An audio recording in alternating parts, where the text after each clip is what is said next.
you. Thank you, producer. Hey.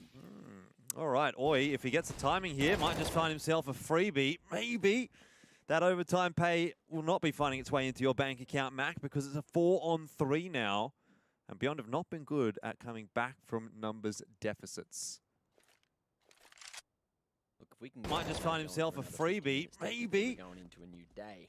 Oh, that's another day rate. That's another day rate. That's double your pay. Well, let's go with that one. Anyway, one-man advantage for Invictus. Looks like it's not going to last for too long. Viva overextending all on his lonesome there. Yeah, I don't know if he necessarily needs to be doing that with really only 30 seconds left on the clock. But the one benefit of it, at least for Invictus, is it gives them the info that Beyond are rallying the troops outside of bedroom. So you've rotated an extra one over here, Invictus, with 30 seconds left on the clock, and Beyond still have to make their way into the site. It's not going to be a fun time. Flashes go flying through. Xiao, though, with an AUG in hand, holding close. Gets the first, but not the second, and means Destroyer has to deal with the 1-on-2. And yes, admittedly, KNTZ's on 1 HP, but Destroyer, it's not an easy task for him either way. SDK drops a grenade at his feet. That hurts quite a bit. Destroyer deals with KNTZ. Doesn't matter how much HP he's got. Destroyer's been a bit of a sharpie, but not sharp enough in this round. And again, Beyond will survive. This time Invictus are going to get a premium buy through, though.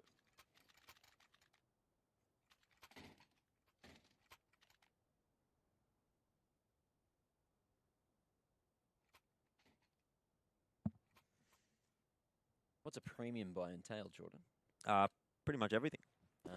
Smokes, mollies, util. All the extras. All the benefits. Are you trying to sell me? Is Kev here? You trying to upsell me? I'm not trying to sell you a fridge, Mac. I thought you were for a second. Insurance, fridge, it's all the same. But if I did try to sell you a fridge, it would come with one of those cool ice cube makers. Oh, I do like ice cubes. And sounds fancy. The tap that you can get water from. Pre-chilled? Yes, of course. Oh, okay. Well, I don't like chilled water, so I'll probably have to give that a miss. Sorry, mate. Well, if you don't want the chilled water, just get out of your tap. No complaints. Yeah, all right. Best of both worlds, you reckon? Well, you've pulled me leg. You've driven that one home. Why are you in sales? Do I have a deal for you? I can drive your fridge home as well, if you want it. Ooh. Wondering when Invictus is going to drive this series home, to be honest. In the Kia Rio? Taking a while, isn't it? Small car. Well, that is actually quite a small car, according to the model sizes in the game. But anyway, Invictus going to try and hold on to the A bomb site again. Xiao only good for one, but Destroyer has been popping heads at the moment. And he's actually caught STK on the cross. Now, this is hugely problematic for Beyond because they don't have smokes to get across. There is one. There'll be a hole in it, though. Destroyer is just going to wait and see whether Beyond is going to be able to jump across. Of course, you're not at this point in time. KNTZ down now as well. It's just Olivia, and I think we all know where this is going. That's finally the end of the map and the series. Invictus managed to pick it up 2-1. We'll take a short. We are straight.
in to Astralis versus NIP.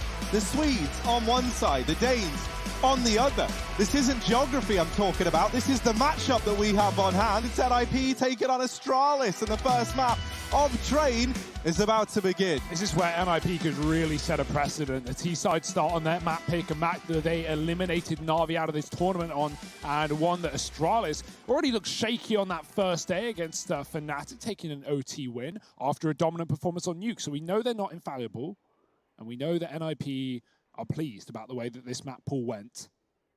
Let's see what they got in store. 4 towards B. Twist is bringing some util down Ivy's side. He's dropped over to P250 to Nork as well. Definitely a good player to have. Orpa's always strong on the pistols. We talk about that a lot. Twist himself as well. But let's see what Nork's got. That smoke going over. New skybox apparent as it lands towards the connector from the Ivy side. And Twist is going to come back to main as NIP burst B. Yeah, straight down and into the maws of the beast. Well, it's not gone well for Device, who does get dropped right away. Rez looking for a follow-up, but Bubsky's going to best him there in the head-to-head, but then immediately loses his life through the smoke to Hampus. Deary me. It's a 3-on-4. Astralis going to try and collect their thoughts as they move into this one in even odds now, thanks to Dupree. S-Tag's moving in on the railings while the other two take this lower position. Nork is in a bit of danger, but him and Hampus, they've got it under control. S-Tag is left in the clutch. And he is the new face, the new boy on the block. This is a pretty tall order. Down goes the first, and still Twist left to find. He's got the information, but doesn't have a kit. He does land the shot, so he gets all the kills, but it's a round lost for Astralis. That was filthy. I don't know how S-Tag hits that kill at all, but it's not going to do anything. It's not going to change the outcome of the round. It's NIP with a successful little B take. I'm interested to see if we see Nip abuse that B site more, because the first time we saw Astralis playing on Train at this event, yes, S-Tag had a quiet game, but it was really because their opponents were just not visiting him. Yeah, he was constantly left on those outer rotations. One thing that has been apparent from S-Tag playing inner on B on this team is like he's not going to be dying a lot. He's not going to be going down first. He is playing slow. He is playing safe. He is playing passive. And that's nice, right? Astralis coming in with man advantages to retake, etc. So yeah, let's see what S-Tag's got for us here. He's going to push up B on this round. It's a force for Astralis. Couple of scouts in play as well. 5 rifles for NIP, they're not messing around. And, oh, Bubsky getting caught from the pop dog as well. Wasn't ready for Popsky to be pushed. Device is scoped up on it. There's 2 players in there, but he's going to get caught from the other side. NIP pivoting on this A site. Hampus has got a double. That's a great shot to Dupree. Both the scouts out of action, and now Astralis on the Ds. Oh, Magisk, he's been spotted and gets mopped up. It's once again left onto S-Tag. In a pretty impossible clutch, he's going to struggle to get much done. And so he's just going to hang out up here at the top of Pop. S-Tag, just hanging out, having a good time. Doesn't it look fun? You having fun yet? S-Tag is. Woo! Yeah, I like the NIP pulling 5 rifles as well, right? They're just going to be able to keep these going for the first few rounds. No bonus rounds, as it were, as bad as the Galil can be. It's not really a fear. And NIP being very loud exiting, but S-Tag can't really do much about it. Ooh, I'm really excited to see this T-side from NIP, especially with Threat in the coaching role as well. We can imagine he's going to have a good bit of impact and input.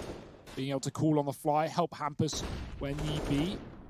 But Hampus not only, has had great calling in this tournament, but individually looks very good. We likened him to Alexia B in a lot of, even in the NIP OG head-to-head, where they were just often sacrificing themselves, going in first, getting a kill, getting traded, but making the space for their team to do what they need. 5 nades for Astralis in towards Decon, but Nork's going to catch S-Tag crossing Pop side. 4 more follow. Hello? 1 kill found, but Hampus lives to tell the tale. Yeah, Hampus, don't know how he's such a lucky boy to stay alive there. Rez actually gets dropped by a USP as well, and he is still very, very low. Device has found another. It is just vanilla pistols that could get this round over the line.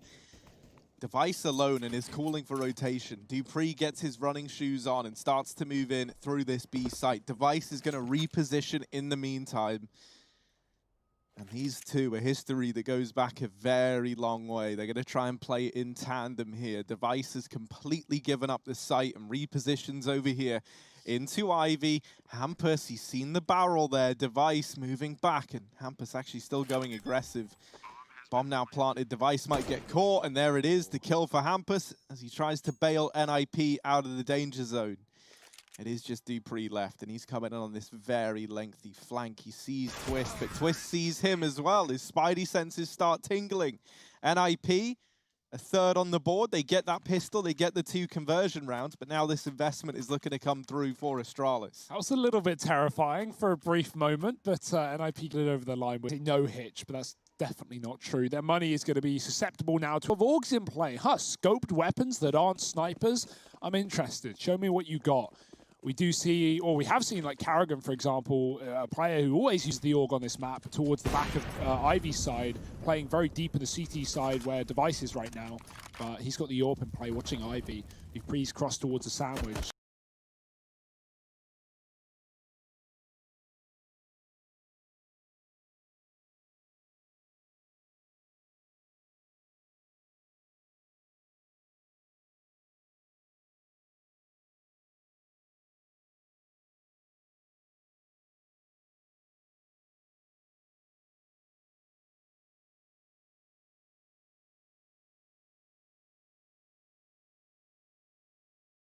Spread default, right? 2 players outside of Ivy. We've got very passive play for Norg, allowing Astralis to take that T-con control if they want it, and a couple more clearing out the pop and B aggro. More so seeing what Astralis are going to be doing in this first gun round, if they want to be aggressive. In that game versus Fnatic, Astralis weren't fearful of taking this map control on the CT side. We recall them pushing into places like Pop Dog, taking this T-con control. So that's what Norg is hoping for right now. Nothing being presented. Slow and steady wins the race. NIP, they've got loads of util to line up on this outer site eventually, and Astralis are double rotating inner, moving this orb as Device often is very mobile on the CT side of Train. It's not going to end B by the looks of things.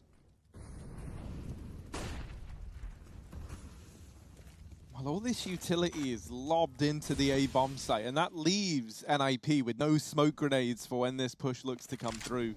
So they need to make sure they're putting these to good use while they've got them. Magisk, I thought he would have seen the feet there, but Hampus has actually gotten pretty deep. However, it kind of works in Magisk's favor. He does immediately get traded there by Plopsky, and now Bubsky down here in Pop is in danger of getting challenged, and indeed he will. Deary me, S-Tag is wrapping around in through the B site, but already this might have to be a save for Astralis. A 2-on-4, this feels undoable. And it should be exactly that. You can see they're not looking too determined to go for this one, as they want to try and hold on to this M4 and AWP. I will say, if we remember, Bubsky was the Pop Dog menace. This guy was the man to contest with on this side of the map. Yeah, Pop Dog wasn't the problem this round, though, for Astralis. It was more T-Con. They were not only gambled towards inner with 2 of these surviving players, but also Bubsky and Pop, despite not really much noise being made outside of B. So Astralis, kind of trying to read into that. And because of NIP being so slow and showing no one in main for ages because of Nork's passive T-spawn position, Plopsky, he catches a really good timing out main. He kills the old Hell player walking back after they take down Hampus in the smoke. And then it just all falls apart. Bubsky gets spotted.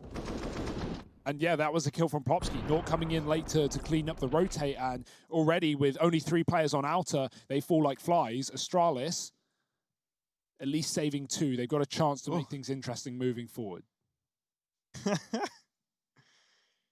Very intimate camera setup there. NIP's boot camp room is pretty swanky, right? The PC's on top.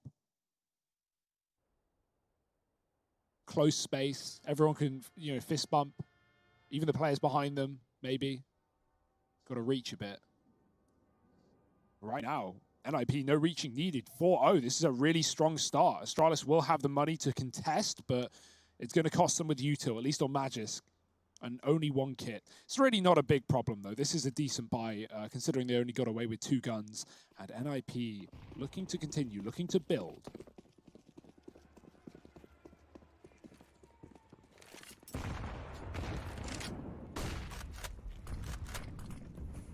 Oh, look who's in pop. Fancy that. Oh, it's Bubsky. And this man, he's delivered us some big moments here before. He tries to get the better of Rez and does go down. But something that I love about this Astralis pop setup is that him and Dupree, Bubsky and Dupree, that is, I was going to say seem to be able to work in tandem really well. But I guess, you know, the downside to being joined at the hip is that, well, you're joined at the hip. But if one goes down, the other is sure to follow. Dupree does get dropped in the pop, and now they try and make their way out, but actually they decide against it. And while this has happened, S-Tag has pushed in through the B site and now controls the top of pop. Oh dear, that's the end of Nork. Oh, he's playing around on the ladder. Rez spams him to death. And Rez might have made this round doable now. This was quite the advantage for Astralis to have. Magisk is going to try and go aggressive, and that fight decides so much. Winning that out now leaves Rez all alone in this 1v2. He's got no idea where the second man is. Magisk was last seen aggressing into Ivy, but Device is nothing more than a big old question mark. He's looking for this fight while he knows he's got it. Flash goes in, that's going to give up his position, and Magisk just swings and takes him down. Astralis, they're going to nab their first round here in round number 5. Yeah, S-Tag, I like the call to push in. He hits a nice timing, but maybe him playing safe is his own demise there, right? If he just dropped in, he probably would have both players, but he tries to fall off. He has a nice little bit of ladder movement, but Rez just bangs him out through the wall. Magisk, I love the confidence as well. Looking crisp to start the series. Swinging out on Ivy, killing both players. And Device was so far away as well, up in B after S-Tag fell. IP back to B by the looks of things with 3 here. Hampus going inside a main. Device, he's had enough. He wants to get in the face. Oh dear, they're going to drop pop off the spawn through the smoke. Bubsky sprays. He gets away with 2. Hampus and Rez finding opening kills, and it's 2 apiece for these players. S-Tag at the back of the site has so much to do, and the spray, it's good, but it's not enough. He's down to 20. The molly pushes him back towards the spawn, and with the bomb drop for NIP, they have to go and retrieve. That should give S-Tag some room to move, and he's found himself a second. Rez tagged low. S-Tag with a chance at the 1-on-3.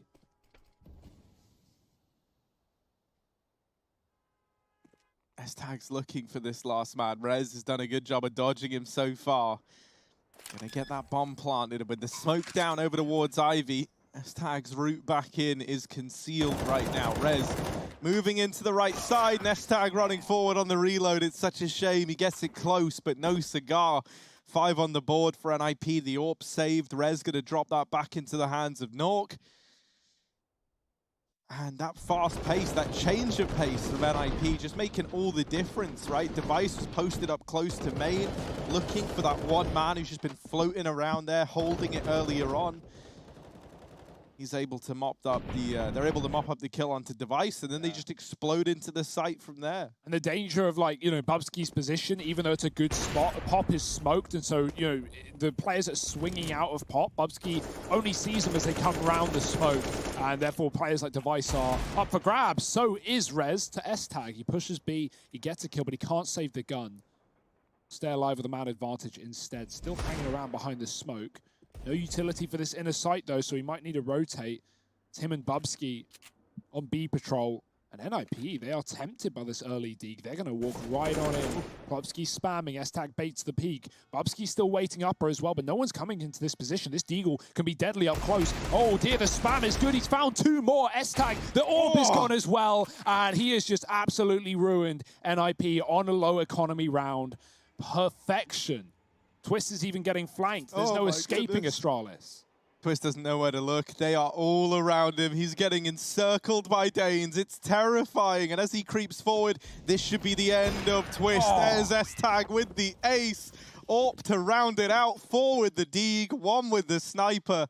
And Astralis take a second round. S-Tag showing up in a big way early on. Yeah, these B pushes have been monumental. They've been perfectly timed. Even though the last time he did it, he got traded after 1. You know, it's knowing when to push. NIP are going to be watching it early round. They are going to be aware, but I guess the pace of him running up ramp at the start here was completely off, catching NIP off guard. One of the things that's so sick is, like, it felt like in the first game that we saw S-Tag playing, he was trying to take it like very, very safely. And when like you contrasted him to someone like Bubsky, who obviously is in like a bit of a different role and maybe felt like he was afforded that many more freedoms, we saw S-Tag at this B side of the map like playing it very, very safe and standard and like holding back in terms of what he was looking to do. Whereas now, like as the days have ticked on by for Astralis, he's getting like more and more comfortable, more and more proactive. I imagine seeing how well his other new addition did is kind of like spurred him on to not be afraid to make those plays. And he looks so damn comfortable now. Yeah, especially when you got players like Device, you know, alongside you. The freedom of playing this slow T side for NIP allows someone like Device to do what he does best, which is just keep that knife out, run around the map, post up, take a shot, rotate round. He's never where you expect this man.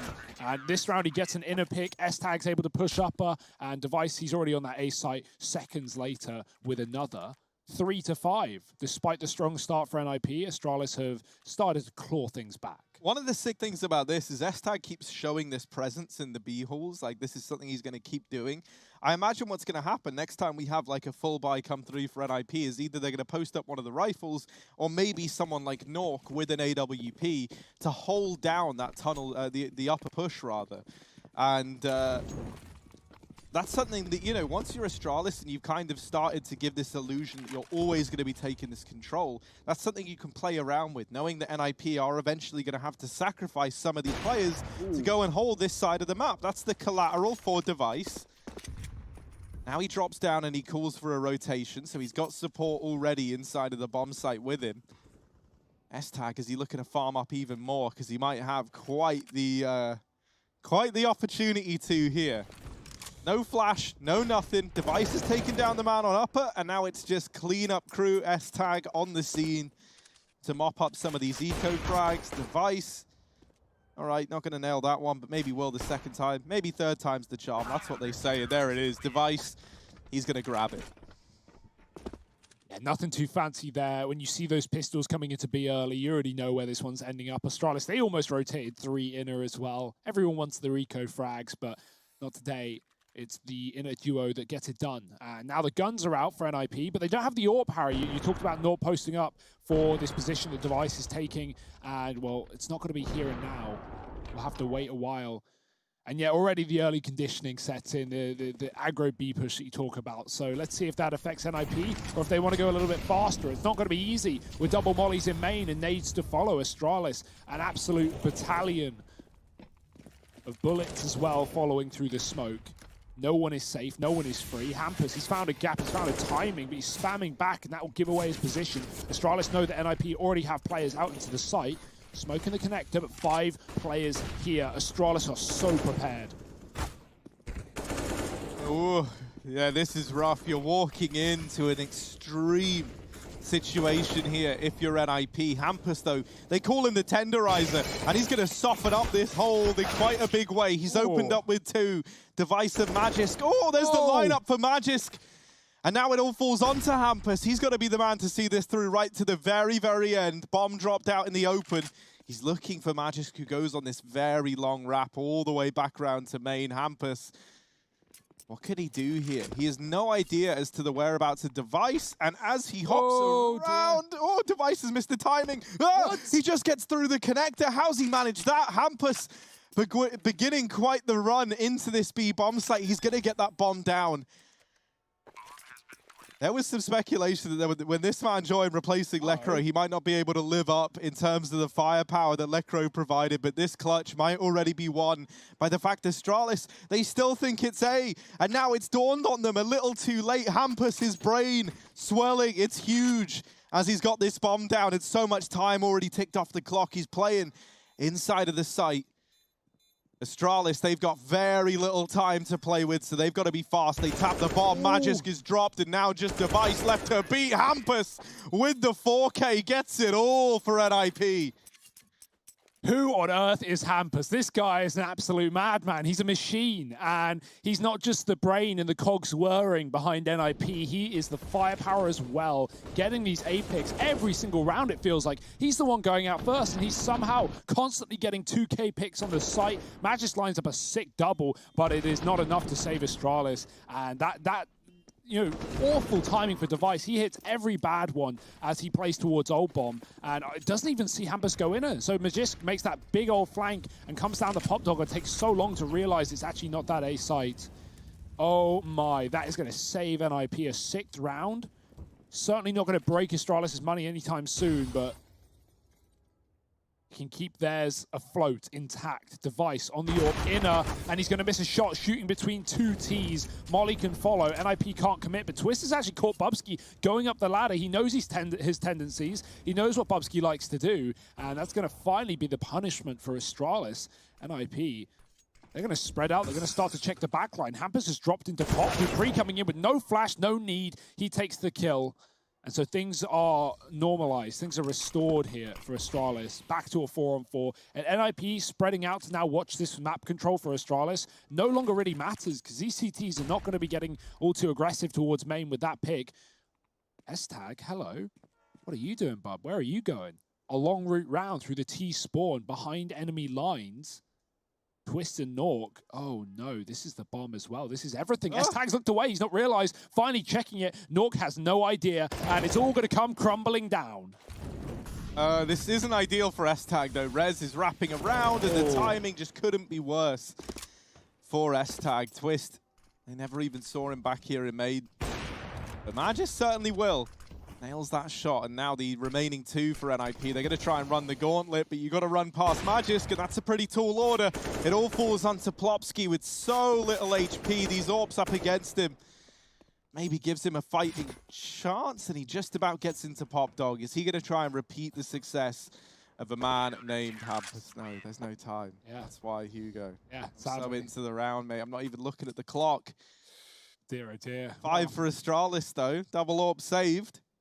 Yeah, you understand why NIP don't want to just hit inner after they kill Bubsky on the flank, and the reason being is because if you're getting flanked like that and you're stacked in halls, you think that Astralis is stacked B, and they somewhat are. They have 2 players there. They have the AWP that you've already seen on Device, and so NIP, they try and fan out, they try and go back and say, okay, what map control do Astralis have? But in doing so, they never clear Ivy, and S-Tag comes in on that big wrap round and, you know, at least complicates things and burns the clock for NIP to a point where it matters, to a point where it wins Astralis around in the 2-on-1. Some nice AWPing from Magis too.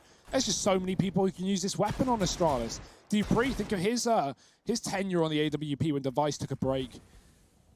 So, yeah, there's a lot of potential. We've even seen S-Tag pick up the triple AWP on this map to close out that series against Fnatic and OT. Played it at the back of B. And Bubsky's a man of many weapons too. Well, right now, NIP with a low economy, not forced rather, just saved on a single AK with 4 pistols, looking to just hit this B-bomb site. Device is playing passive. Astralis are giving NIP the room, but they're going to take it away in the post plant, or at least they hope to. Through the smoke with the flash, it doesn't work, but neither does the shot from Device. And that's given a lot of room over to these pistols. They're already closing the gap. Dupree, dinked on the initial peak. He's still kicking, he's still fighting, and now they lose the rifle on Plopsky. This should get mobbed up now by Astralis, and indeed it will. They get it back under control. Dropping that bomb on its way into the site was so key. It disallows that bomb plant. A bomb plant that could have made all the difference here, would have just given you that much more money. We could have seen an AWP come out as well. You still can, but it's going to be glass cannon if it does come through for NIP. It feels like we've only had that once on this T side, despite being very deep into the half. So the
push the claws that hold you back. Falling down, you get back up. 'Cause you are own, and you're breaking through your rivals till they know you're a warrior.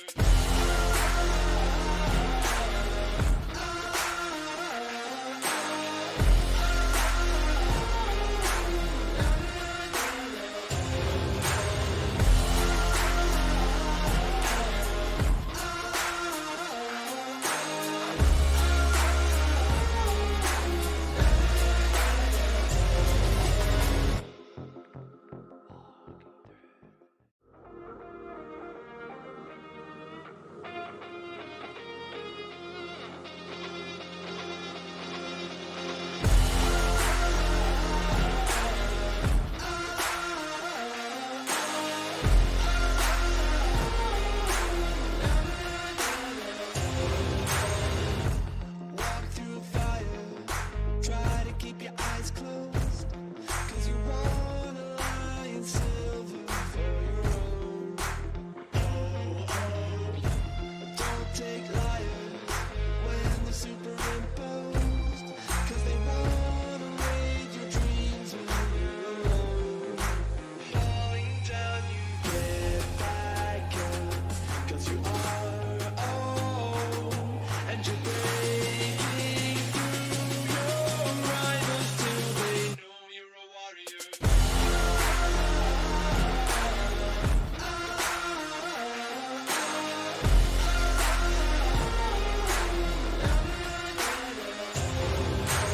Twice. It's just really not been there for NIP, especially since Astralis started winning rounds. Other than the 4-0 lead NIP found, that did go 5-1, they've not been able to take any back-to-back rounds, right? Their last two have just been on their own, with Astralis finding streaks between them. Propsky with the spawn in pot. Bubsky saw this, but there's no flash. Oh, I guess he didn't see it. The molly gives him a false sense of security, and, well, even though Astralis follow up with more utility, Propsky bounces out of there, bounds to the safety of the ladder. Close to T-Con is Dupree. Device spamming up a B. Dupree, he's going to go one step further as well. Astralis, a man down, feel the need to take a kill away, but he doesn't want to risk his life for it. Knowing that NIP have been very passive, very patient outside of this A site. And that was what was catching Astralis off early in this CT side, but they are going to rotate Device B. Is it just for utility? And him rotating all the way around to Old Bomb seems to be the case. Trying to insinuate there are two on that B bomb site. NIP have no interest, no need, just still waiting on this A attack. And given the amount of room they're getting given towards T-Con, that's been a bit of a problem in the past with Hampus and Plopsky finding these entries. Let's see if it comes back to haunt Astralis again. Well, deep angle for Device. That's where he does his best. Magisk going to offer up another on this open. Oh, in with a second for Magisk. This double AWP setup has torn apart the A play. 30 seconds time of the essence here, but both players getting bested in an instant. And S-Tag's flank gets shut down as well. We don't catch the kill from Rez, but he goes on a bit of a tear to solidify the lead for NIP. Reinvestment able to come through for Astralis, but now they're in this kind of position where the money can start to become a problem. Right near the end of the half as well. Never ideal. Here's that double. Oh, it's beautiful.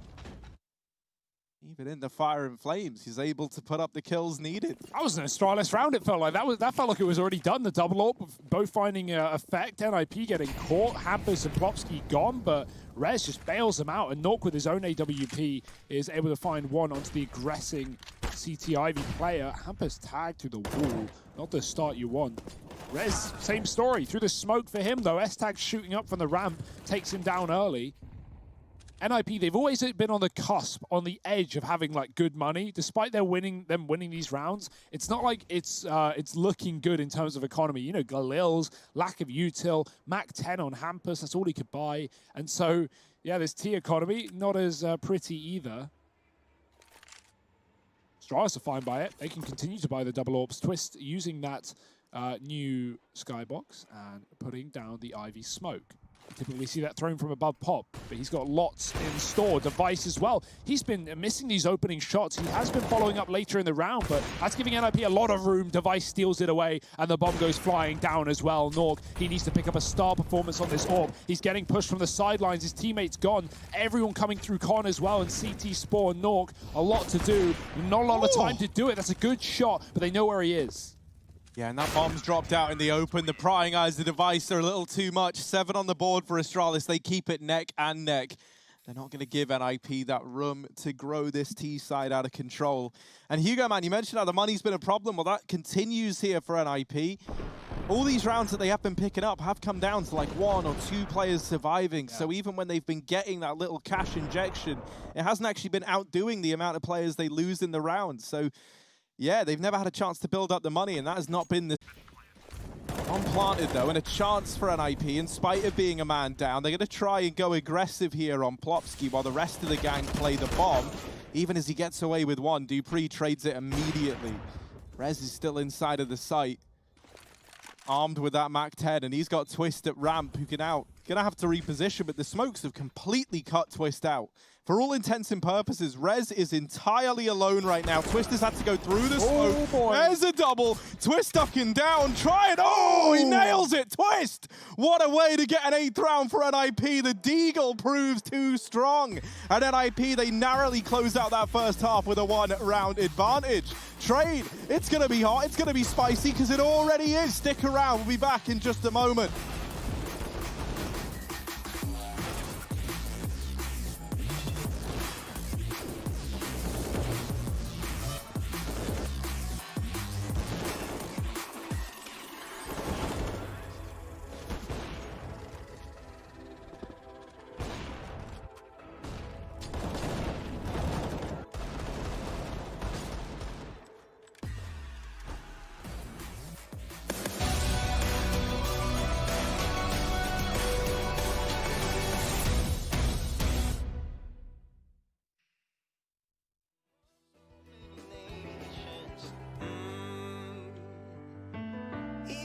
So sweet, I end up seeing red. Is it such a ghostly revelation? I may have fucked up all my chances. Yeah. And we ain't sleeping on the floor again. We never sleeping on the floor again. For the ones who didn't make it out, for the ones that didn't see the light, for the ones that never cared, never gave a thought, found no happiness in that brand new car, or the house you bought. I see you talking about the love you lost, and it was gone like way before you ever thought it was. Yeah, I took my time, no quick ones, quick run, quick gas to get back there. Hot roads, I didn't think I'd come back fast, cause I was running roads so many nations. Even when it's so sweet, I end up seeing red. Is it such a ghostly revelation? I may have fucked up all my chances.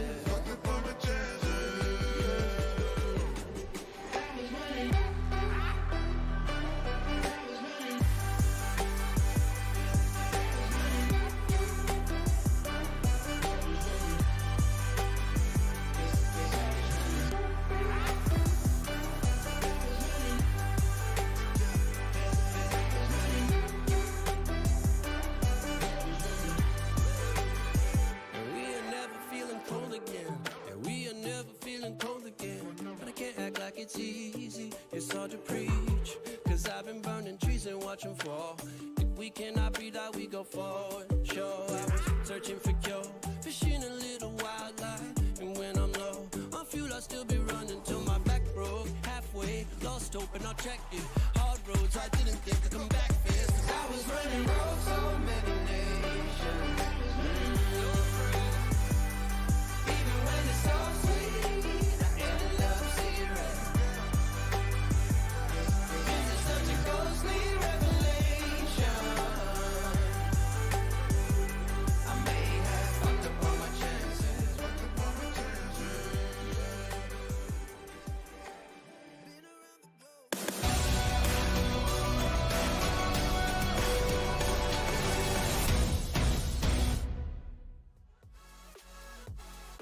Well, if you like close games, if you like Astralis, or if you like NIP, this is the place to be.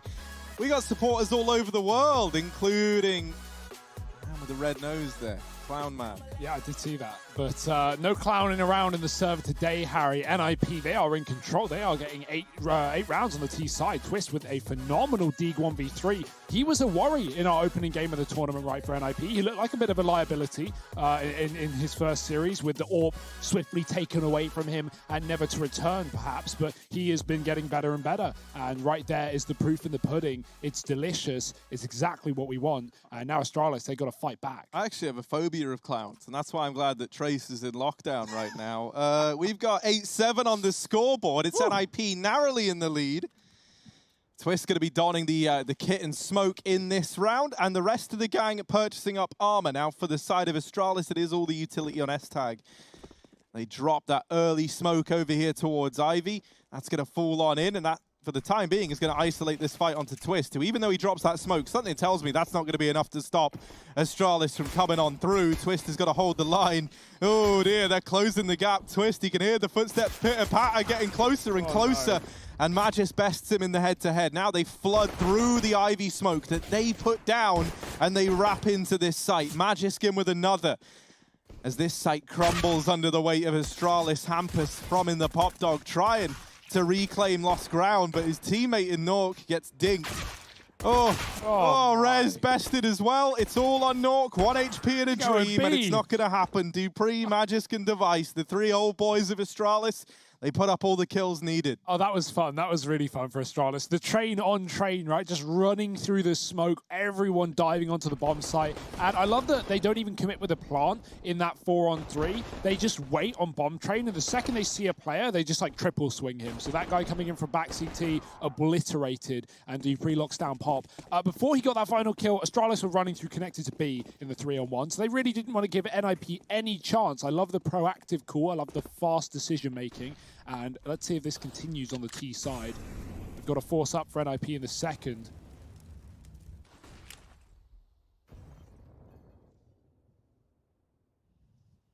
Astralis, they just slow it right down. They've taken a leaf out of the book of NIP, who ran a lot of slow early T rounds, spreading out and looking for picks. Or more so looking for Astralis to be aggressive. For now, it's NIP doing that down on B with 3, set in towards the halls. Oh, how does Twist win that? I have no idea, but he's not going to be able to grab the gun thanks to Bubsky still being in position. So bails out with a man advantage, but Astralis, they are #1 in this tournament out of teams pulling rounds back from a 4-on-5, 41% of the time, but it's getting harder. Rez drops Magis with the bomb in the site. Rez going back in for more with the Deagle. He lives another few seconds, and S-Tag taking a second kill, or 2 kills rather, with a Mac-10. It's kind of getting crazy here. Bubsky's in spawn. He's going to see the leg. He doesn't see the leg, and Hampus takes him down. Where is this one going? 40 seconds. S-Tag needs a 1-on-1 or to run away with the bomb. He's had the chance to do so. Plopsky trying to kill him. The Glock is out. It's a pistol war, and Plopsky's going to win it. That was just back and forth and back again. NIP all over the map, pushing in with that heavy B stack and finding 9 off the back of the force.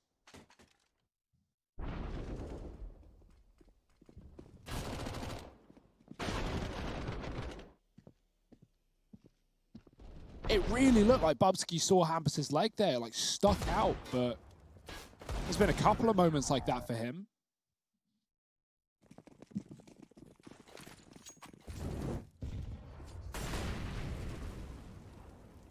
The thing that makes that so scary, at least to me, is that, you know, as you pointed out earlier in the round, there were 3 players B there for NIP. Like, you were walking into essentially a 5-on-2 at the A bomb site, and they're able to hold it back long enough to buy time for these rotations to come in.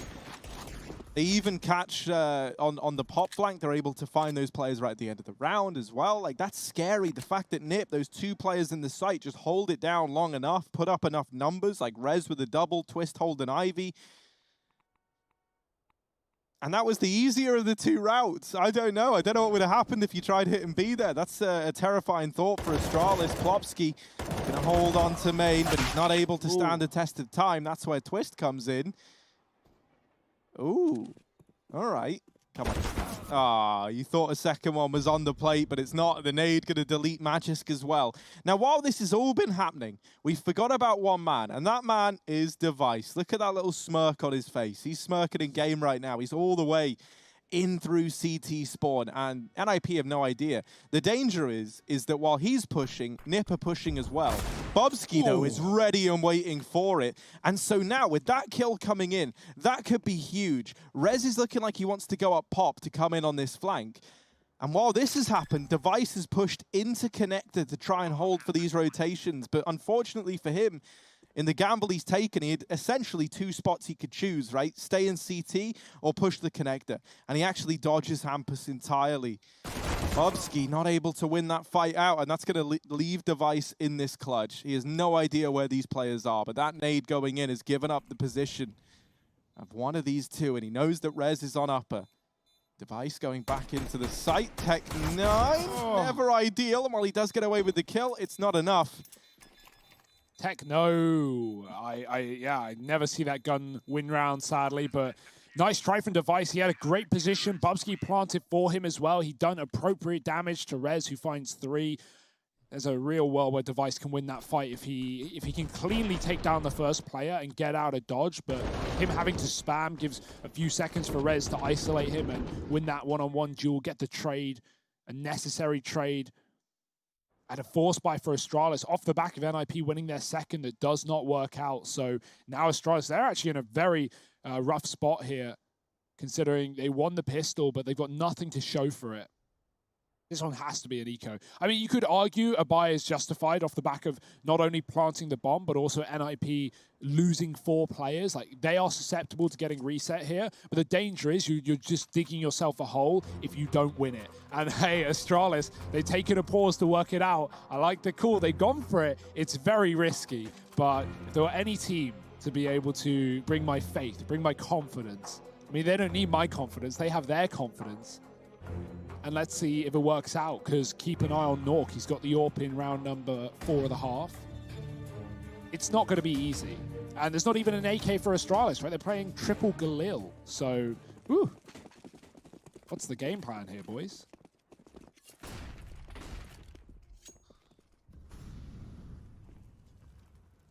Oh, there's about to be pressure in Ivy from Twist. Going to get flashed in. Magisk is, was playing anti-flash.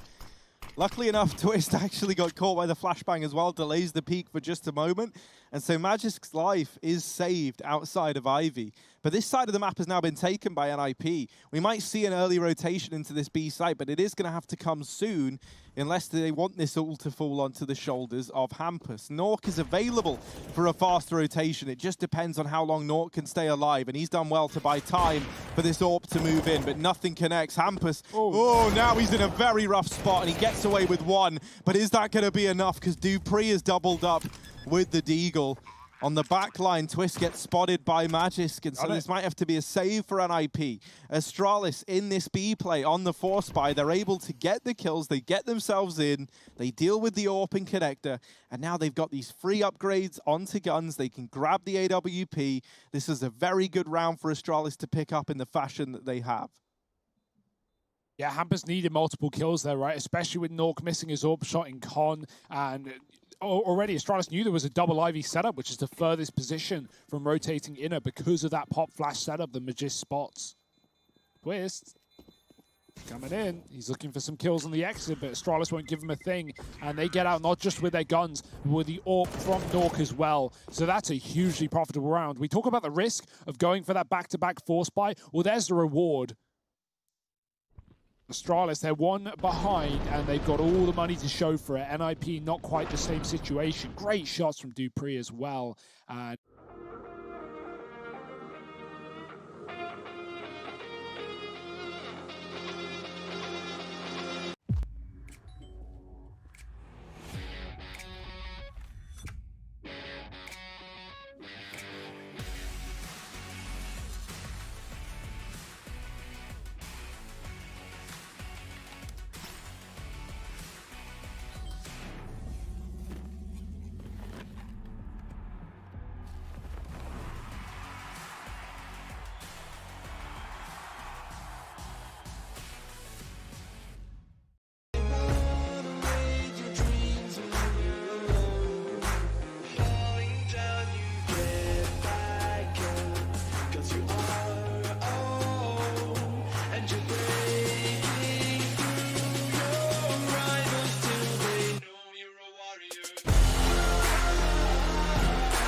crush the claws that hold you back.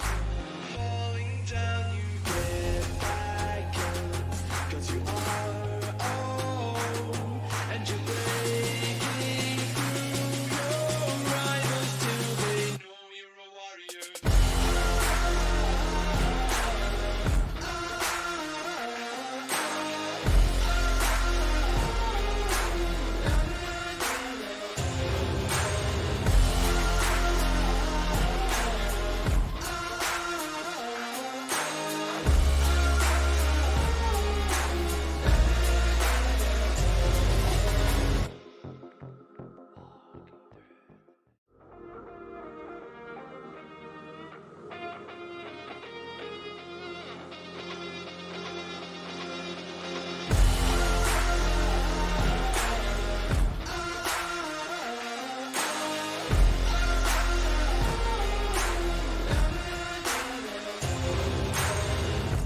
Walk through fire, try to keep your eyes closed. 'Cause you want a lion silver for your own. Don't take liars when they're superimposed. 'Cause they wanna raid your dreams when you're alone. Falling down, you get back up. 'Cause you are own, and you're breaking through your rivals till they know you're a warrior.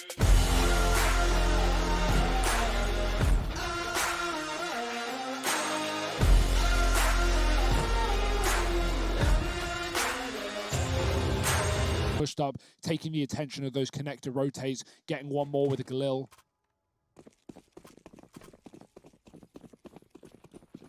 And yeah, the force buy wars continue. Why would they not? On the CT side, you're regularly going to buy in positions like this, and especially when they save 2 weapons. Fast to the pot, Bubsky. Oh, he's going to get caught. Rez with a double. He's had a great game so far, but it will only last for a few more seconds. IP are fully grouped here. They Oh. catch Dupree throwing utility. Device is now looking for the trade, but a missed shot, and he's hung out to dry. Device naded out of the round. It all falls onto Magisk. The man who tries to lead now has to be the man to clutch as he's opened up with 2, begins this rotation back into the B site. He's given himself a fighting chance. Nork already on the rotation. Magisk throws the Molotov in, and that's going to force him out from connector. All alone is Magisk. There's a player wrapping around behind, and he tries to go up the ladder. That ends up with him in the prying eyes of Nork. Yeah, So he close, but no cigar. He threw down that Molotov, right? And so he assumes he's actually trapped NIP in the connector, but because he throws the molly and immediately goes for the stick, that actually gives Nork the room to run. He just sprints through it. He doesn't care. He hits a nice little timing there. So it's a nice try from Magisk, but he assumed B was already empty, already clear, contained, but in fact contaminated by Nork himself, who catches him going back up into heaven and closes the round for NIP. This is exciting. This is exactly what I wanted. Brawly Counter-Strike right now with forces coming out of either side. Astralis, your turn to pull the trigger again. They've done it before, and they'll do it once more. It's an AWP with Galil, AKs, a pistol on S-Tag. It's decent. It's better than some of the previous buys, but so is NIP's. 5-man stacked on A as well early. You can afford to do that, throw the util, and then send a quick B rotate back. Going to see Hampus do exactly that. No one from Astralis have headed towards B. They weren't to know this, of course. Bubsky got to be careful in that pop dog with Rez in the previous round, finding 2. Tag are going to be flashing their way through. Rez waiting for it, spamming, and now Astralis, they have the info. They know there's a player here. Rez is very confidently pushing, but he can't hang around with a Molotov at his feet. Meanwhile, Astralis have 2 players moving in the Ivy position. They're going to move back with Device trying to sell this fake a little bit, not committing here. Smoking the pop. I like that. Rez, he's either got to go forward into a position where he can be spammed from above, or he's got to back out of that spot. We'll go for the latter, giving Bubsky reins of this room. 60 seconds here. Astralis setting up util. Dupree's going to flash Bubsky out into the A site, but meanwhile, they're losing main. When these footsteps running up towards the upper halls are going to be heard by NIP, and that might be caused to start to rotate players over. You can already see that taking effect now. Twist begins this rotation into the B bomb site. 2 players have still pushed main, and in doing so, they've now cleared Ivy as well. Nork begins his rotation. It's a 3-man stack that Astralis are about to come walking into, and even if they overcome that, this wrap round is still coming in. Hampus from atop the train with the mow down. He's on 3. Device left in the clutch, and missed shot for Device. 12 on the board for NIP. The flank perfectly timed. They clear the positions just with moments to spare. You know, if those rotations had came in even seconds later, than that there could have fallen apart for NIP. That was just such a good call, and Astralis had no idea that everything they do was just being telegraphed, it was being communicated across, and the balls to fully rotate as well, leave positions like Ivy open, not worry about a lurk. NIP knew where the bomb was going, and that was enough to convince them. And finally, Harry, it's happened. The Force by Wars, they come to an end. We had so many back and forths to start this map. Well, now it is all in control of the Swedes. On their map pick, no less. Astralis with a single deagle in this round on Dupree. He had the money. What's he going to do with it? Flashed. No one pushing in with it. Kropski catches that one-armed man. And, I mean, at this point, this round is done. It's just the talking point. NIP are up to 13 pretty easily, you'd expect. And we know their train was good, Harry, but beating Astralis, that would be huge. And Astralis are only going to have a couple of full rifle rounds to actually contest that fact.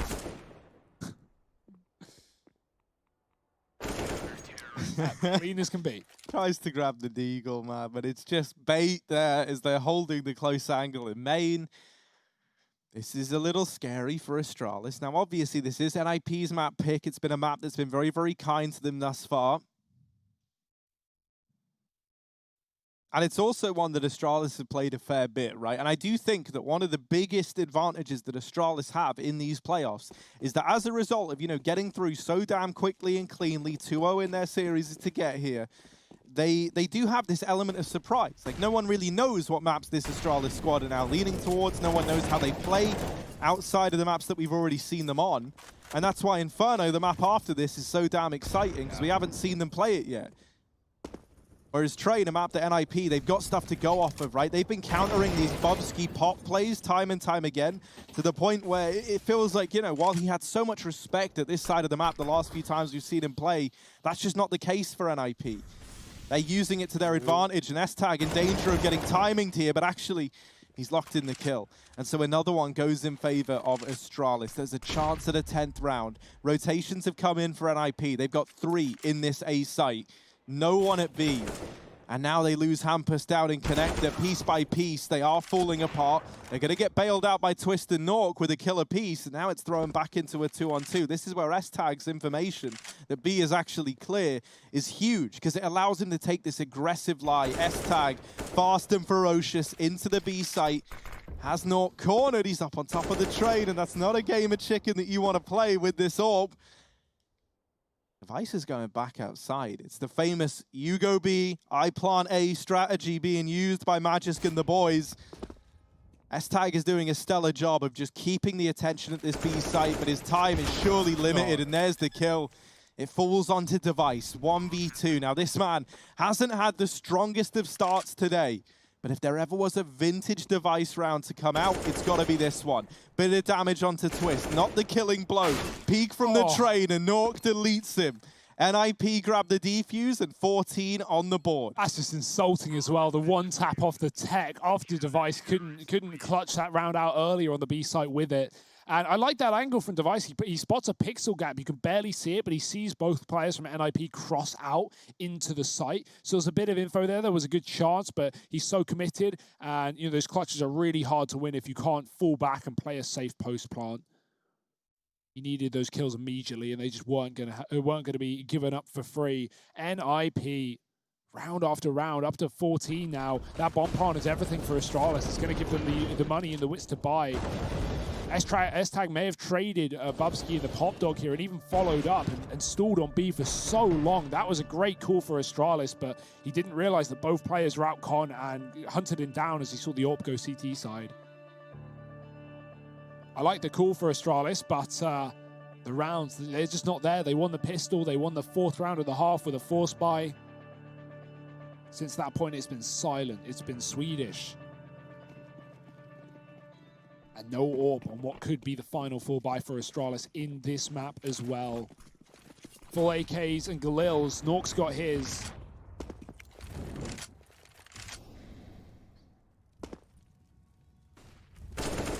Oh, that's a clean shot. Dupree, he goes ahead of the Molotov in main. He catches Propsky aggressive. Twist is going to get spotted as well. Device was tucked on Ivy ahead of the smoke. Twist was never knew. And immediately Astralis, they bail themselves out. 5 on 3. Rez, he's been good in this position. And S-Tag is still hanging around Pop with Bubsky.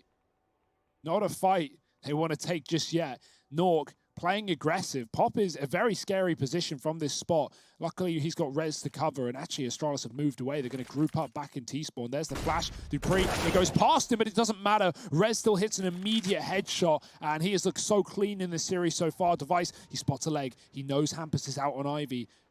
Ooh, Hampus backing up, though. And NIP, where do they want to gamble here? Astralis have grouped up inside of T-Con, waiting this smoke out with a lurk on Ivy from Device. They can overtake this A site, and NIP are none the wiser. An extremely passive setup leading towards B right now. It might have to be the save, but they've got money to fall back on, so that's why this risk is going to leave them in a very uncomfortable situation. They've got to make that call, even though they feel like they may be able to win. It's all on Hampus. And if he's able to get even one, then that'd be a doable round. And the fact that he could, oh no! Oh. He's fired off too early. Happens to the best of us, but there he is. Rotations are going to be coming through for NIP. They want to give this a little look in while they've still got time. And maybe if S-Tag gets caught trying to cross out of the site, then there's a chance for Hampus. Molotov's going to force S-Tag into the open. He doesn't want to take this fight, and the Molly will... Well, it's not actually the Molotov to finish him. It's Rez out from the Pop Dog. This was a 3-on-4. Now 3v2, 3v1. Bubsky left in the clutch, and he's got to deliver. Peek from Rez has done damage. He's trying to play the bomb, and Bubsky's got it. Down to the 1v1. There's no time left for Rez. He's just playing for the kill. And Bubsky will get dropped at the end of days, but it's a 10th on the board for Astralis on the back of that young man. Oh, through this smoke as well. He sees the gap on the right. The smoke was a bit shallow, and so there's only one place that diffuser could be. A really nice try from Rez and Hampus coming in on that rotate, but it is not going to save NIP in this one. Dear, oh dear. We've seen great movement and great stalling from S-Tag and Bubsky. They're very good at knowing when to take their fights. They look so comfortable and so experienced inside of this team, even though they're new boys on this roster. From the S-Tag bunny hopping down ramp on Nuke to, you know, even climbing around those trains and stalling on the B site to allow Device to plant A earlier, and even Bubsky there, not letting them get a grip of him.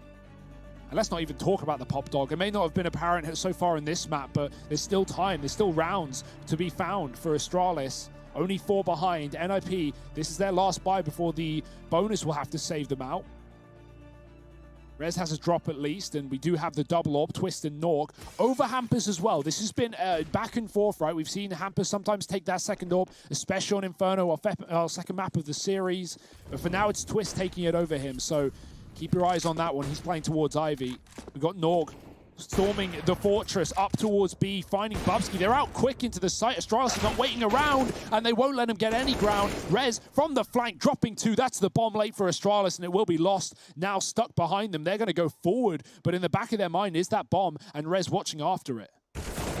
Oh, S-Tag, well, he does take down Twist and gets 3 in the round, delivering that 30 bomb. Is it going to be enough? Magis now needs to finish what S-Tag has started in this round. Rez holding for this peak. Magis ready. Has gotten away with the kill. Plopsky is completely repositioned here. He's got all the information. He hears the footsteps. He knows what's going on. And he's coming in on this flank very, very quickly. Now, he was last spotted in CT for Magisk. He's got no idea. He's not expecting someone to be deep behind enemy lines now. And this could come back to haunt him. Plopsky moving down the ramp. Oh, timing's going to be everything. Plopsky's got it dead to rights. 15 for NIP, locked in. A very smart round from Plopsky, right, is there, posted up in order to trade with Nork on that AWP. And while he does get it, or Twist rather, while he does get it locked in, he then immediately, like you saw the intent, that kill comes in, they know that the last guy hasn't been spotted yet, and he starts repositioning over towards the A site to try and help out if it falls to this 1v1, which it does. And that reposition bails NIP out. Yeah, there were only a couple of options for Magis there, and all of them would have been telegraphed by Plopsky's position in Pop. If he came down the ladder, Plopsky's there. If he goes T-spawn, Plopsky hears it, and vice versa towards B. So really, really nice call in the clutch. This guy is cool, calm, and collected. But Astralis are fast again outside of the A site against Map Point. Plopsky buying time. He's not going to go in wide. Oh, I changed my mind. He takes a few seconds, but then swings into the waiting arms. Rez wrapping E-Box with one. Hampus is going to save him. The bomb dropped, and this one is done. Surely Device is going to need a full-on 1v4 with the Deagle. He can't hit the shot. And NIP, their map pick, looking good right now in the quarterfinal. Sleepers of the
and already a map up in the series. They are not going to be looking to go the distance. They want to end it in 2 if they can.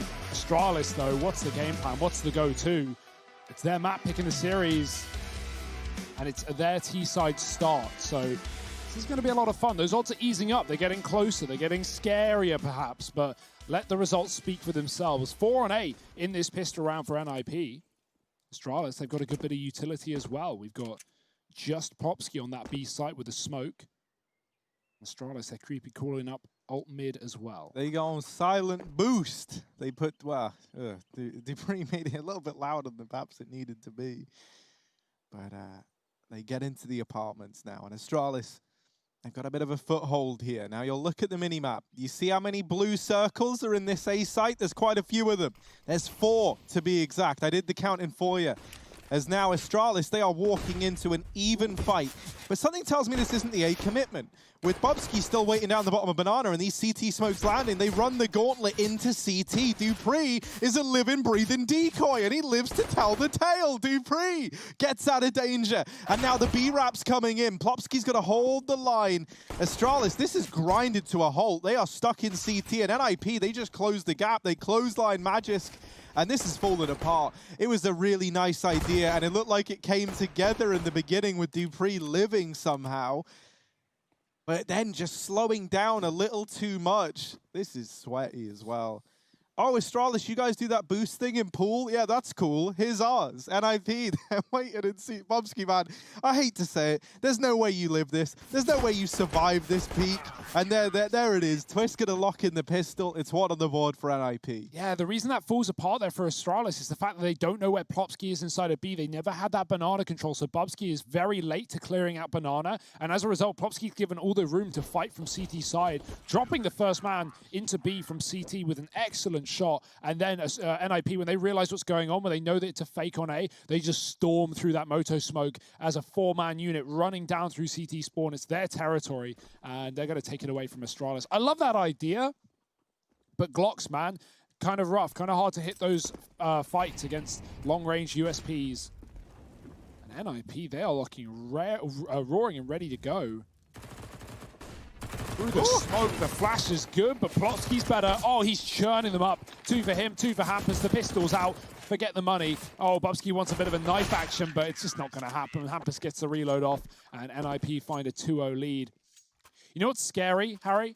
Astralis, 3-time major winners, dominant Counter-Strike team in history, some of the most coveted players in this game. They've never won an ESL 1 Cologne. They've never even gotten past the semi-final. So for the last 2 years, being left in the semis, being left in the top 4, once by Vitality, once by Na'Vi, this is a scary sight. This time it could be quarters if NIP have their way. And even if Astralis do make it through and get to that semi-final, they've got to face against Vitality, the exact team who locked them out at that grand final placing last year as well. So a lot of history here for Astralis, but not the history they wanted. And this year, it's the year they hope to push it over the line, but NIP will not make it easy for you. 3 SMGs, more grenades down B, triple stack as well. Are they going to trade out players? They actually all have utility, so no need. Very heavy gamble here for the Ninjas, putting the 2 rifles together on this A site. Astralis do get apartments control and Banana for free. NIP welcome them into the bomb sites, hoping they'll pick the right one, or for Astralis, the wrong one. Nork's actually waiting as well with a smoke grenade to drop into this this mouth of Banana. And you'll note he's playing in CT, so he can still rotate away once he's dropped that bit of utility. And that's the game plan for NIP. Now, timing's going to be everything here, because these players in middle, I love this. They boost over, and this gives them the information that no one's actually out in mid. All this utility's come over, but no one's pushed in yet. And that information is huge to have. Now, they rotate a player away on the back of it, but it was misinformation for NIP. Because this bomb and the rest of Astralis is still here, and as Twist tries to go a little bit further, he gets cut down. Now smokes rain into this B bomb site. That's going to keep these 2 players here, and the bomb was never spotted over in middle. So as Astralis pick up the pace and try and get into the A site, they've only got to worry about North, and they trade onto him. We're into this 3-on-3 thanks to Rez. NIP rotating around. Astralis putting in the numbers to get that bomb planted, and now trying to compose themselves. Magisk has helped out greatly as he holds down this long side. Magisk even more damage, but not the killing blow they were hoping for. And that's going to leave NIP in a position where they can still look to give this a go, as unlikely as it feels. And, well, you hit the nail on the head. Unlikely is exactly the truth, with Rez on 4 health and Plopsky not pretty in terms of health either. So Astralis are going to get their first round. I actually love that call as well. They know that NIP are not scared of them. They're not scared of playing against Astralis, and so they want to get that information. They want to confirm or deny whether it's the A site. And so after that long smoke fades, I mean, even before it fades, Astralis have fallen back in middle and just wait for NIP to aggress on this banana flank that is so common when you think your opponents are hitting that B bomb site. Astralis, meanwhile, were throwing the utility into B to sell that fake. And NIP fall for it, hook, line, and sinker. Nork needed multiple if you wanted to make that round realistic. It's the only man left in the site. But now he's got the AWP. So Astralis, this victory lane is going to get harder to cross because NIP full bought. No more triple MP9 into this round. Astralis don't have their AWP in play yet. Banana has just been conceded round after round for Astralis. They've not had the gall to fight back for it yet. Sometimes it's right to respect the smokes, respect the Molotovs, move in late with your own. That's exactly what Astralis have done. Double nade to the top of car. Hampus has some more utility lying in wait, but does he know the device is already through the smoke? He might need to fall off if he wants to stay alive. Double app set up for NIP with the AWP, but it's not looking to be contested just yet. It's top B where device is going to fall. That Galil, a bit of a mess to the M4 of Plopsky. Astralis, they may push this AWP off of the angle out of the apartments, but just posting up on long, already trying to reposition and remain unknown. Astralis looking to 4-man execute into A, which is triple setup right now.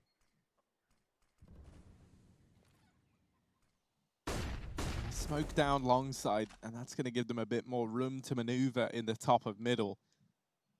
Astralis, though, they've got no information to go off of, right? They're going to have to run this round blind, essentially. And it's a pretty safe bet to assume that this A site is going to have 3 players in it. But NIP, they've shown that they're not afraid to randomly take these gamble stacks over towards B. And so Astralis, that's why we see them sending players over here now. You're trying to keep the attention at this B bomb site and force a player away from A.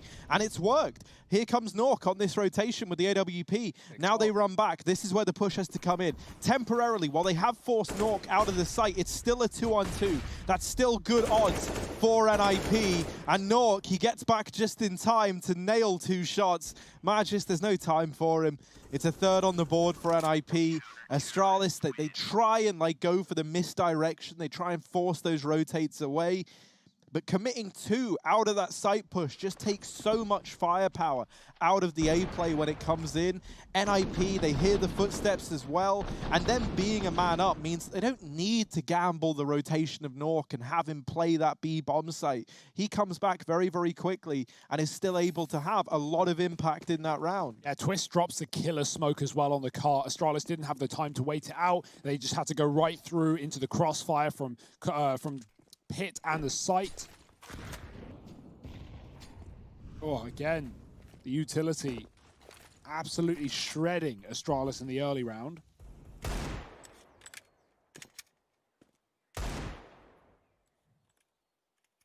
You have this Galil still saved on Majewski. He's going to hold on to the top of B. NIP, they throw in their grenades and they don't touch it again. We know that they can obviously re-aggress and take this top banana control back, especially when you have 3 players. That is likely. And they've been throwing nades over the roof for chip damage for free. But right now, welcoming Astralis into the site, knowing they're not going to have a lot to work with. Crossfire between Plopsky and Hampus. This flash into pool is being set up, so Hampus can succeed. There's no smoke for CT. Oh, Plopsky caught the nades out in the open. Hampus has to trade. He's got to go above and beyond, but he can only get 1. Bubsky with the immediate Deeg shot, and that gun is stuck in the spawn. They're going to go for it and grab one from the site. Oh dear, still a lurk in middle for Debris. He can be a real issue for Rez's rotation, who's got smoke down in middle. The molly holds these CTs back, and that's allowed Device to take advanced positioning. Device can hear the footsteps, but he doesn't know just how close the danger is. The double nades, delete Device. There's the rotation from Rez, poorly timed for Dupree, who gets caught running back to help his teammates out. And now Dupree, he sacrificed himself so that S-Tag and Bubsky had a chance, but down goes S-Tag, burnt out. The utility takes out half of the players trying to hold that bomb plant. The double nade stack, the Molotov, 2 kills on the back of it, and that leaves you in that hugely favorable situation if you're NIP. It's quite the poetic justice seeing good utility usage come back to wreck Astralis. How's a taste of your own medicine, boys? Sour, I bet. This is not a sweet start for the Danes, but the Swedes are looking pretty hot to trot right now in Inferno. I like how the recliner guy has just started like advertising himself now. I missed it. What did he do? He's got a big screen up telling people stuff about his, I don't know, I think it's a podcast. I don't know if it was a podcast, but like, Not advertised it very well. I would watch it, bro. If if it's just him sat there in the recliner giving thoughts, I'd watch it. Yeah. Hampus, he's watching something else. He's watching the half wall. They're already up and past it, but Plopsky is here. So even as they get past that orb, oh, bit of utility. Plopsky, uh-oh, things are heating up. No nades left, and if there was a grenade, Plopsky would be dead meat. No. He's able to get out. That's disgusting. Oh, well, short-lived. I thought he'd at least cross to the site, right? That's a little safer, but tries to double his money, get towards the CT spawn, not allowed. Yeah, what's been great for NIP is they know who they're facing against, even though we don't know what to expect from Astralis on this map. We know they're going to be naughty and they're going to throw in these fakes that they've already tried many times. NIP have been holding on to the utility till the very late round, and that's been very beneficial. Twist, though, needs no grenades. It's all about the gunfight. He finds 2 res on the wrap, and Nork with the AWP on this A site. We've not really needed to see him with that weapon, but now coming alive again. 5 and 1 on him. And NIP, same story. They are looking great right now. Albeit, not a lot of money or really the AWP for Astralis so far on this T side. There's still lots to see. But not much has been seen, despite these fakes, NIP not falling for it. And when they do, they take their time, they group, and they retake really well. Nork with the double AWP as well, alongside Hampus. That's a great shot from Device. That's what we're waiting to see from players on Astralis. There's the other AWP, though, up on the B bomb site. Hampus waiting. Ooh, dear. Device jumps, and Bubsky fights. That's a great bait and switch, and Hampus is going to try and get back. He almost gets stuck on the half wall, but does survive inside a B. Double molly used. That's going to at least guarantee that Astralis can't push, but it will be a lot of the grenades from NIP out to count. Crossing into the pool, Plopsky up for grabs, but he gets Bubsky through the smoke.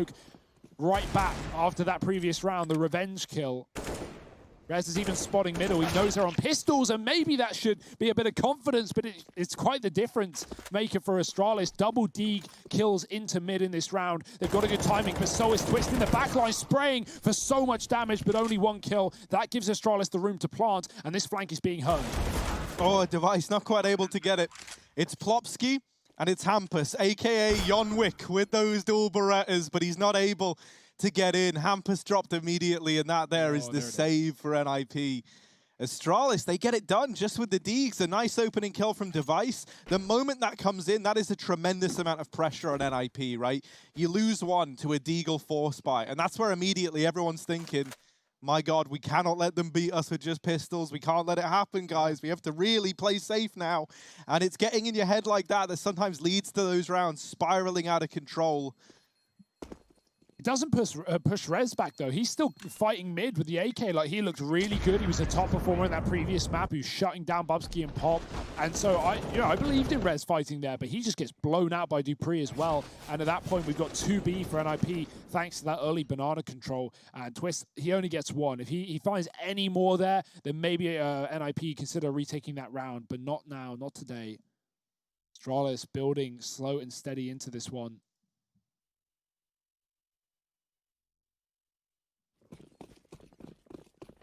Still no AWP. They had the option for it. They didn't take it. But 2 left for NIP. And so, yeah, it does just feel like a map dependent, right? We talk about this second AWP. Twist had it back on Train as the second. Hampus has it on Inferno. Now, that is position-based. Twist often plays this A site. And so you don't want to have him and Nork AWPing together, side by side, playing apps and short. It is nice having, like, Twist in a supporting role with his, counter AWPer, because he's been there before. He knows what that role contains, and he can assist Nork to the best of his ability with utility.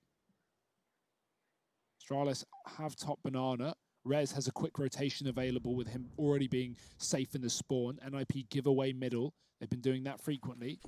The nades fly in. Good damage done to Plopsky. Down to 50 off of 2. That's only going to cool Rez here, right? Now that NIP, rather, no Astralis, have 3 up the top of B. That's enough info to make this gamble early. Yeah, no smokes, no Molotovs, no nothing left outside of that one that gets dropped now. And that means that if Astralis wait, they're going to have about 20 seconds left to try and get into this site. And there's a huge gap in the corner of this. So that's like an invitation to a man like Device. He sees a gap in a smoke that big, he's moving in for the kill. Hampus back of the site, no problem putting up kills. And in with another is Hampus. Rez goes barreling in to help. And between the two of them, they lock in that round. It's a Swedish all-star showing there at the B bomb site. They get it back under control. Hampus's AWP is looking deadly as ever. Look at this. And he helps Rez out, like bails him out of a pretty certain death scenario, even with the flashbang. That player, look, Bubsky tries to come through the smoke to deal with Rez. And it's almost like an accidental bait and switch between the two of them. This is pretty brutal right now. And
quite the lead, looking very, very comfortable. The only rounds that they've had slip by the wayside so far have been these kind of cheese rounds from Astralis.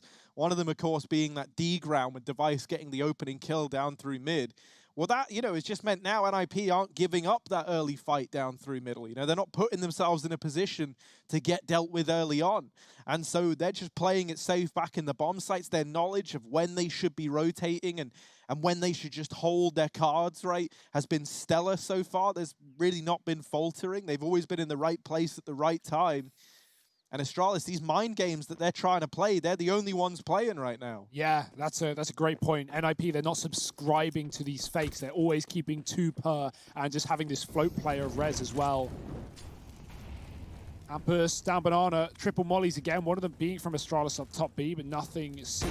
Oh, it's a close shot, but not quite. Hampus, he can go ahead of this Molotov if he wants and fight towards the half wall. Astralis are gaining territory, gaining ground. Hampus is not scared of it though. Oh boy, this could get messy. He's found S-Tag, and now the chance to back up as well. A second shot, his teammates in the corner. Astralis don't know, and now Popsky can fire off. He's done so much damage on top of the first kill he gets, and there's the AWP shot to hit Magist down to 12. 2 players, low HP, miss smoke for Hampus. Astralis might abuse that. They're absolutely going to right into the bomb site. That was their only chance in this round, getting B while they have the pick, but jumping into the AWP of Hampus is not going to work, and Nork's got his through the smoke as well. Low HP on Magist, there's a gap in that smoke, and Hampus is waiting patiently. 3 for him.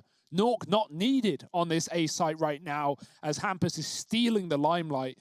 This is such an incredible roster addition to this NIP squad. As good as Letgrow was for NIP, they even started the season at the beginning of the year by beating Astralis. That was our opening game of EPL Season 11, if you remember. They 2-0'd Astralis. They took him down on Overpass. They took him down on Vertigo. It wasn't even close. We put that down to Astralis, you know, getting into the online stage.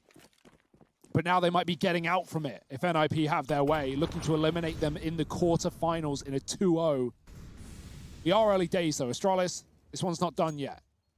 And this is why you got to give mad respect to a guy like Threat. Like, you know, a lot of these decisions that he's been making, people have often questioned in the early stages, but I think, you know, moving Twist off of the AWP role has been a stellar move in terms of getting even more out of Hampus, opening up the availability between him and Nork to don it. It's been great, but this round actually gets a bit interesting with that kill from Dupree. So let's focus on this. Rez, oh, missed shot from Nork. Now Rez has got to do it solo. The Deagle of Dupree in with 3. The A site now belongs to Astralis. Dupree. Anymore. No, he gets a little overzealous. Hampus takes the peek and shuts him down. Juggles the AWP out of there, and it might just be the save here. They retrieve both the AWPs. That, to me, screams save. You don't willingly go into this 2-on-3 in a double AWP retake. So even though they find a kill, even though they get it a little bit closer, it will just be the save. And I like this decision. You know, you take the 2 mega expensive weapons out of the round with you. You hold on to that. And in terms of what Astralis managed to get out of this, you know, they get the bomb plant in a round where they were investing anyway in the next. So they've got plenty of money. But they don't get much in terms of weaponry. They're going to get away with an AK and an M4. The 2 AWPs are saved. Bai comes back in for NIP in this round regardless. They had a lot more to lose from going for that retake than to gain. Yeah, maybe Astralis should just play with the Deagles. Those are the 2 rounds, the last 2 rounds they've won off the back of Dupree and Device. This one was pretty much just Dupree. 3 entry kills into the A site. And Astralis just elevate the pace. That's what I wanted more of as well. As hard as it is against some of this utility from NIP, especially down banana, Astralis just doubling down off the back of a pick would be so exciting. These guys are ferocious, but they have been throwing a lot of late rounds, a lot of fakes in, a lot of 10-second pushes, and NIP, we've already talked about, have not been falling for that. So do Astralis continue to play this heads-up style now that they've got guns? Do we think Twist gets wallbang? Are we expecting the cheeky wall? Because Dupree is the kind of guy to do it as well. He really is. We'll have to wait and see. We'll put a pin in that. Ooh. I feel like you would have done it already. I don't know, Hugo. Dupree works in magical ways, but he is going to decide against it. Hops on down out of the apartments. That's going to be heard, right? With players boosted and playing this close short side setup, it's not really a mystery what's happening in this round. You've heard them leave the apartments. You're clearing mid. You've seen nothing is pushing. And so I imagine momentarily we're going to see Rez begin a rotation into that B site. Astralis stacked up outside of it. And NIP is still just holding 4 on A. This is going to leave Hampus all alone at this B bomb site to try and do it all with his AWP. Utility raiding in. 35 seconds. He drops that Molotov to buy himself a little bit more time. Still has a smoke as well. That could be a disaster. That's going to come in now. And Astralis, they've got to go through this smoke. Now, luckily enough, no one is inside of the site to deny this presence. So it's a 5-on-5. This is a weird round. Yeah, NIP, they've been burned before by that like fake in middle where they don't where Astralis hide and come out late, so they didn't want to early rotate. Oh. Nice shot from Hampers. It's traded though. NIP, they have all the utility in the world to retake. They have double mollies, they have triple nades, they can throw everything in, and so they'll start to line up the grenades to retake this one. Astralis with Magist close in the smoke. Oh dear, there's no flash to push him forward. He's waiting on the fade. Bubsky taking down Popsky. They haven't cleared him, but Twist will. Nort can flash his teammate in. Bubsky's caught fighting Coffin. Dupree now in the clutch. He's got two. And the third. Dupree shutting it down on his own. No deke needed. And Astralis only just getting it over the line. Oh boy, that one's a nail biter. You can tell how much Dupree wants this map, right? You can tell how much he wants that semi-final spot. He is showing up in spades right now. A 1v3 from him.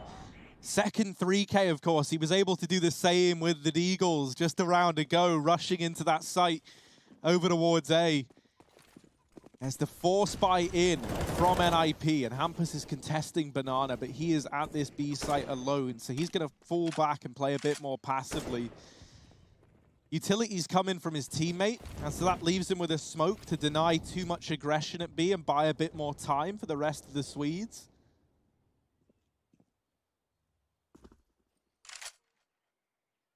Yeah, the reason NIP, I love this as well, they're running the same setup because Astralis didn't see it last round. The reason they didn't rotate despite that utility is Astralis, before they committed, they threw one smoke CT, that's it. Almost like a fake, almost like a, you know, trying to get the utility out of NIP. And NIP before have seen Astralis go for these late mid takes, and Rez has been caught on a long rotation trying to push down on the flank.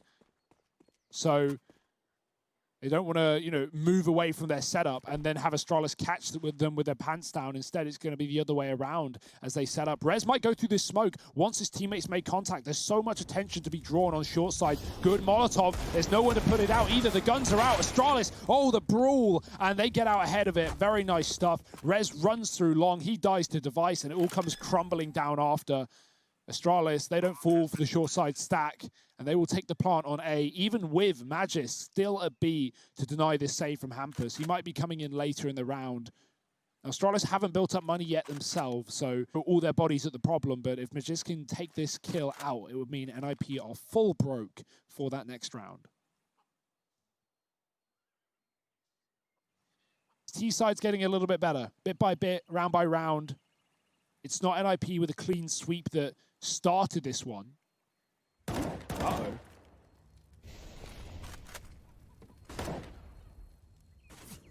Dinner bell's rung. Hampus on the menu, and Bubsky's hungry for it. 5 on the board. Astralis, as you say, Hugo, starting to come alive. It's sometimes, especially with a team like Astralis, all it takes is someone like Dupree starting to come alive, starting to get you believing again, and then the rest of the squad slowly but surely fall in line. And that's where I think as well, having some young blood in the team is always going to help out, right? Even more eager, even more hungry to show why they're on this squad. Just pistols here for the NIP side. And so this should be a 6th round looming for Astralis. Lots of utility into B early on.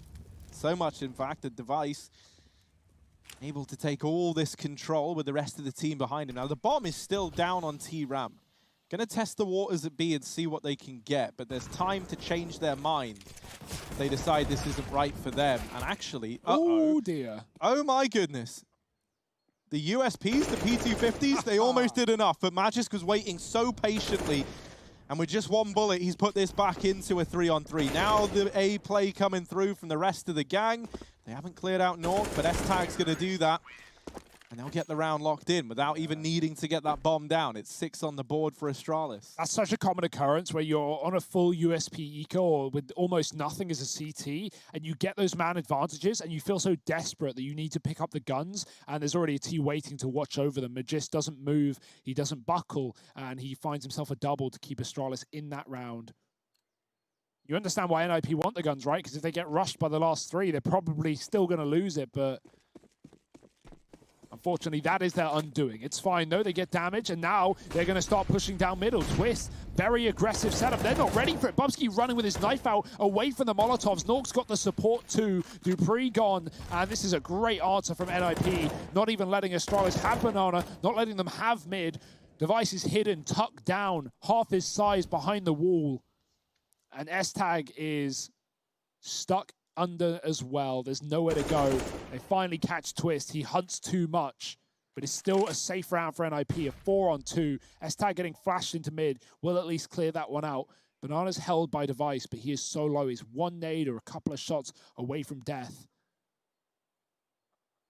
Best call for Astralis here is to get that bomb and group, whichever side it is, try and trade their way to a win, but we are going to need someone to clutch huge, and that man pretty much has to be S-Tag. Yeah, at least at B, they can find solace in this 2-on-2. But what I will say is that both Hampus and Plopsky, the two players here, have smoke grenades left. And so the moment they catch wind of what they think could be this play, they'll be able to smoke off the choke point. Now, S-Tag is moving over towards top mid. Device is left to move towards this B site to try and draw rotations, and it has shuffled around the players on A, but if Device falls, oh no, this A lurk is going to struggle to get much done, and it pounces already dealing with res. Device just backs out, keeps himself alive. That could prove critical as long as S-Tag is able to get into A, and he is. So now they still have this 2-on-2 open thanks to Device not overextending. Hampus tries to pick up the pace. Now he's here fighting in the site alone, but he deals with S-Tag. It falls onto Device, last spotted over at B. He could be anywhere. Smoke on the bomb, Device moving in. Plopsky from behind the boxes locks in the round for NIP as they get an 8th on the board. Plopsky with the double to get them there. Yeah, that's the same call that Astralis made back on train with.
Just leave it to me.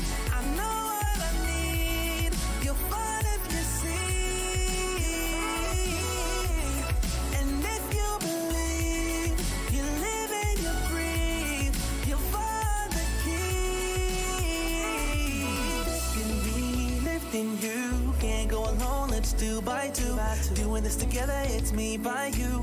All through the night, all through the night. This is me, this is you. When we get together, we can all pull through.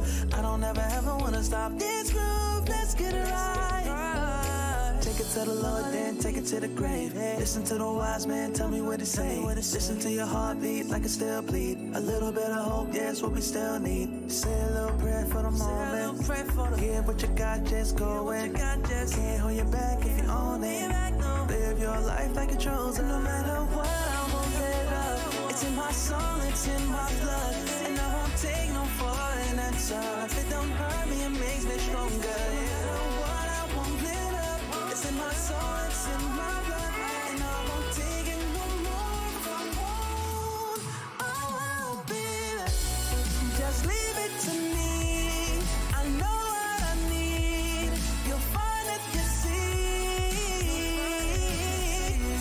And if you believe, you live and you breathe, you'll find the key. Know what I need, I know what I need.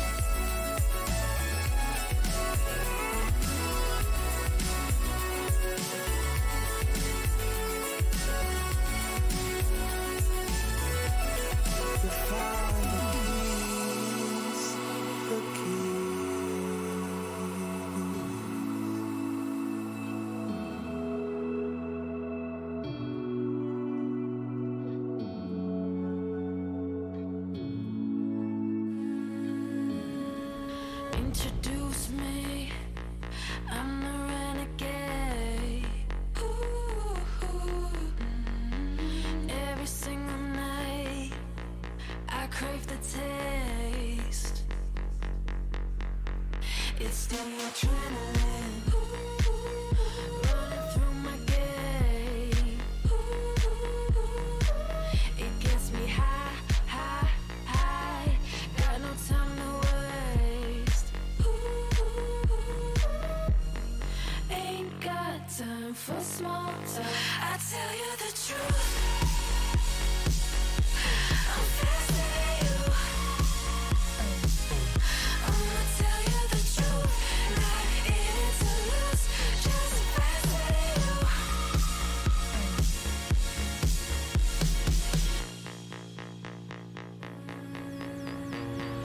Look into my eyes, I'm not afraid.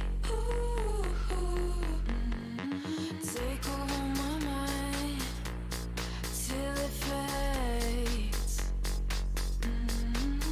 Like a medicine, it keeps me safe. This neon lights lead the way. Ain't got time for small talk. I tell you the truth. I'm faster than you. I'ma tell you the truth. Not in it to lose, just faster than you. Faster than you. I tell you the truth. I'm faster than you. I'ma tell you the truth. Not in it to lose, just faster than you. I tell you the truth. Just faster than you.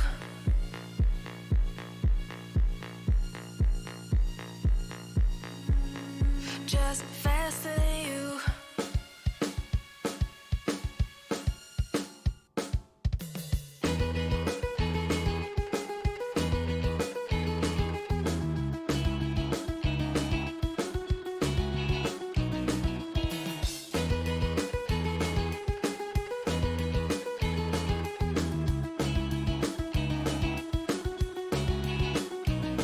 She doesn't have the time, always talks about all the other guys.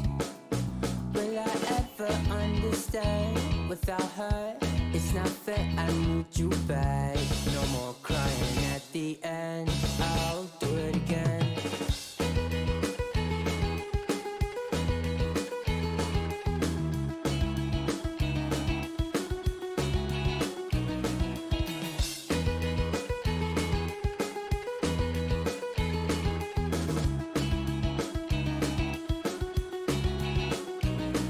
I told you I was lonely and I think it out my head.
been a while, yeah.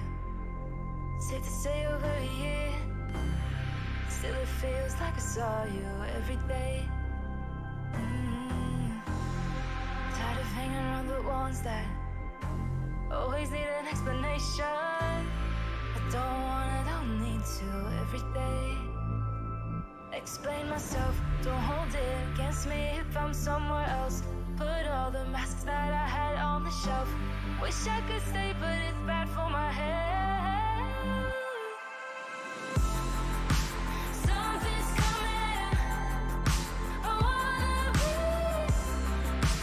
everything I thought that I could never be. Build me up, piece by piece. Figured out by all the parts that made me. Used to feel like I belonged to a certain place or a town. Feeling safe, feeling sound when I'm still around. But there's something in the distance. I wanna know what it's like. Don't worry, I'm still with you all the time. Explain myself, don't hold it against me if I'm somewhere else. Put all the masks that I had on the shelf. Wish I could stay, but it's bad for my head. Something's coming. I wanna be everything I thought that I could never be. Build me up, piece by piece. Figured out by all the parts that made me. Something's coming.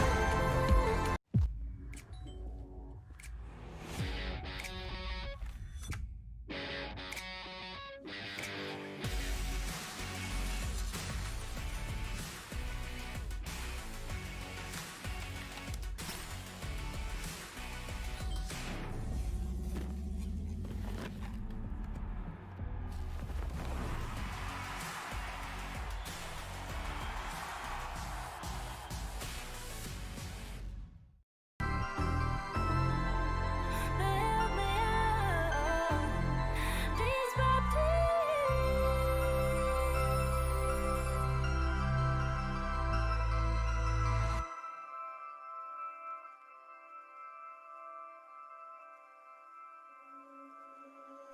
Under peach yellow skies, dreaming big and aiming high. Name the clouds passing by, wishing we run away. All we need is our passports, baby. Leave the rest in our troubled minds. Let us go down in laughter, baby. Trying to figure out what we're after. We're never heading back until we're older. We couldn't care no more, not any longer. Under peach yellow skies, we keep on searching, but we will never know what we're after.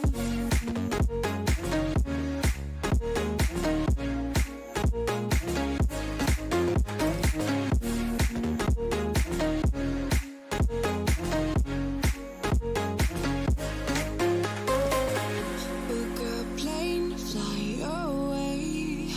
We will never be the same. And as long as you are mine, come on and run away. We wanna run away. We don't need any reasons, baby. Leave it all for the faded hearts. I don't mind if they call us crazy, 'cause they don't understand what we're after. We're never heading back until we're older. We couldn't care no more, not any longer. Under peach yellow skies, we keep on searching, but we will never know what we're after.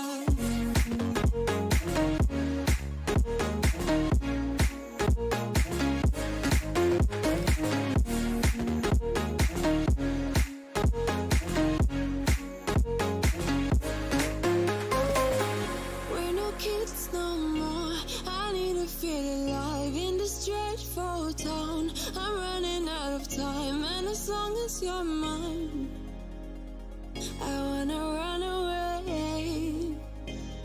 We're never heading back until we're older. We couldn't care no more, not any longer. Under peach yellow skies, we keep on searching,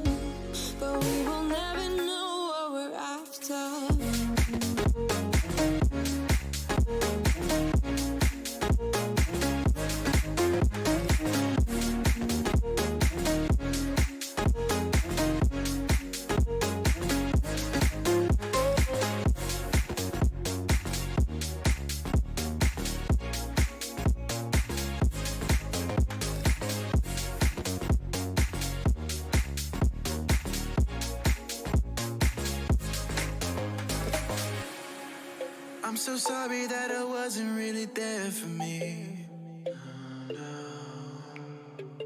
Cause nobody else is showing any empathy. Rudely awake and quiet undertaking. Did I do something wrong? Life isn't easy. Why did you leave me here with my thoughts alone? I don't wanna wake up messed up, cause I can't spend another day like this. Another type of caked up breakup, where I've been finding any way to my fix. But I need you now, cause I don't wanna be around. No, I don't wanna wake up messed up. There's gotta be another way past this. I'm so sorry that I didn't go to therapy. Thinking everybody, even you's an enemy. Brutally awake and quiet undertaking. Did not do nothing wrong. Life isn't easy. Why did you leave me here to get drunk alone? And I don't wanna wake up messed up, cause I can't spend another day like this. Another type of caked up breakup, where I've been finding any way to my fix. But I need you now, cause I don't wanna be around. No, I don't wanna wake up messed up. There's gotta be another way past this. If I am so wrong and so gone, miserable, won't you stick around just for some be visible? But you don't, no you don't, can't leave me to suffer. Erase all the doubt, pouring Jack in my mouth. In a love with enough of the pain and the drugs to be present for now. All I'm right now, I don't wanna wake up messed up, cause I can't spend another day like this. Another type of caked up breakup, where I've been finding any way to my fix. But I need you now, cause I don't wanna be around. No, I don't wanna wake up messed up. There's gotta be another way past this. I don't wanna fight it. It's time to let it go. It's time to lose your inhibition, developing a blind ambition. If you got a match, just go ahead and light it. I wanna see where this is going. We're done with playing games, not knowing, yeah. We've nothing to lose. We lost it that night. We're feeling alright. There's no need to choose. Don't make up your mind. We're feeling alright. 1, 2, 3, 4. Gonna do it like this, gonna do it like that. Everybody's on that. Gonna do it like this. Yeah, we never look back. Oh, got the parties on tap, getting rowdy on it, getting cloudy on it. Got me on the right track. Yeah, you got me on it. Gonna do it like this, cause that's the way we want it. Gonna do it like this, gonna do it like that. Gonna do it like this, yeah, we never look back. The shots on my tab, everybody's on that, getting cloudy on it. Yeah, we do it like this, cause I like it like that, yeah.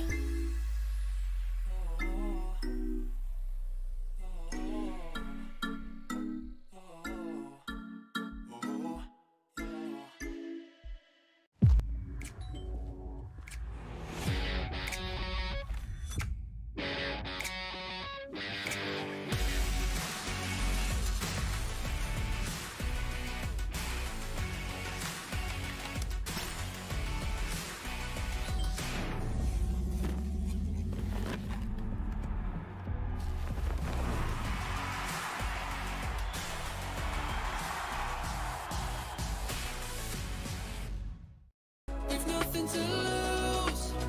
We lost it that night. We're feeling alright. My eyes are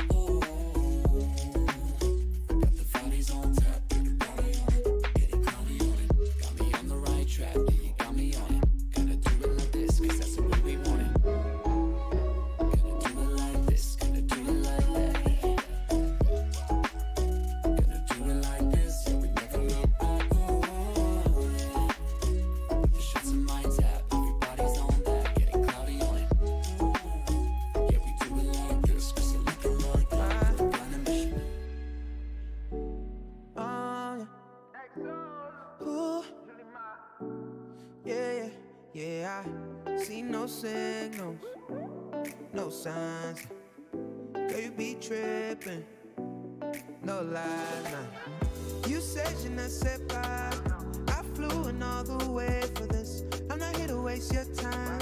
I just can't give you vibes, you changed a bit. Girl, you mad teasing. I don't mind leaving, just let me know. She told me take it easy. Hey, yeah. I just came here to make y'all feel good. You know what the message is. Suddenly you're with me now. You know what the message is. I'll be running wild for you, babe. You know what the message is. I don't have no patience. Ain't no conversation.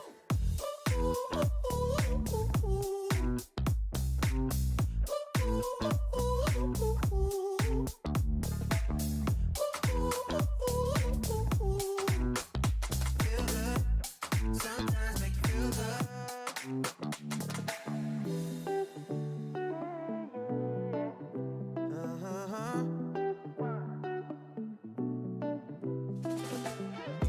You're my mission, my grand prize. Catch my vision, no damn pride. Girl, you max easy. I don't mind leaving, just let me know. Then she told me take it easy. Yeah, yeah. I just came here to make y'all feel good. You know what the message is. Suddenly you're with me now. You know what the message is. I'll be running wild for you, babe. You know what the message is. I don't have no patience. Ain't no conversation.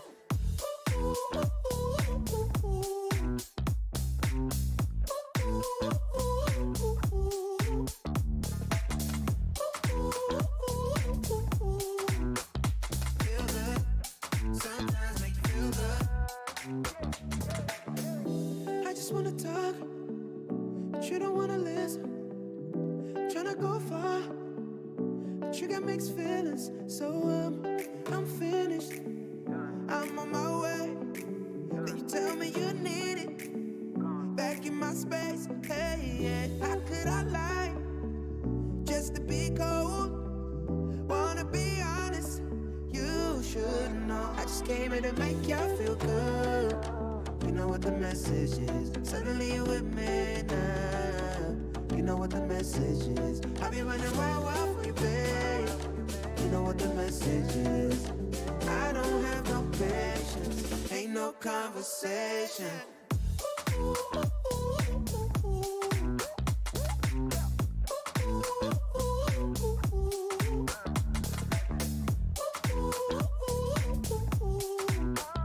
Feel good. Sometimes make you feel good.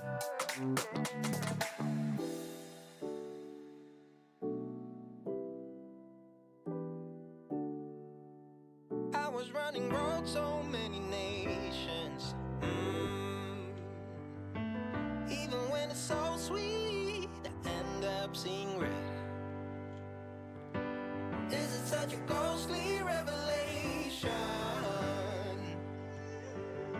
I may have fucked up all my chances. Yeah. And we ain't sleeping on the floor again. We never sleeping on the floor again. For the ones who didn't make it out, for the ones that didn't see the life, for the ones that never cared, never gave a thought, found no happiness in that brand new car or the house you bought. I see you talking about the love you lost, and it was gone like way before you ever thought it was. Yeah, I took my time, no quick ones, quick run, quick gas to get back there. Hot roads, I didn't think I'd come back fast, cause I was running roads so many nations. Even when it's so sweet, I end up seeing red. Is it such a ghostly revelation? I may have fucked up all my chances. Fucked up all my chances.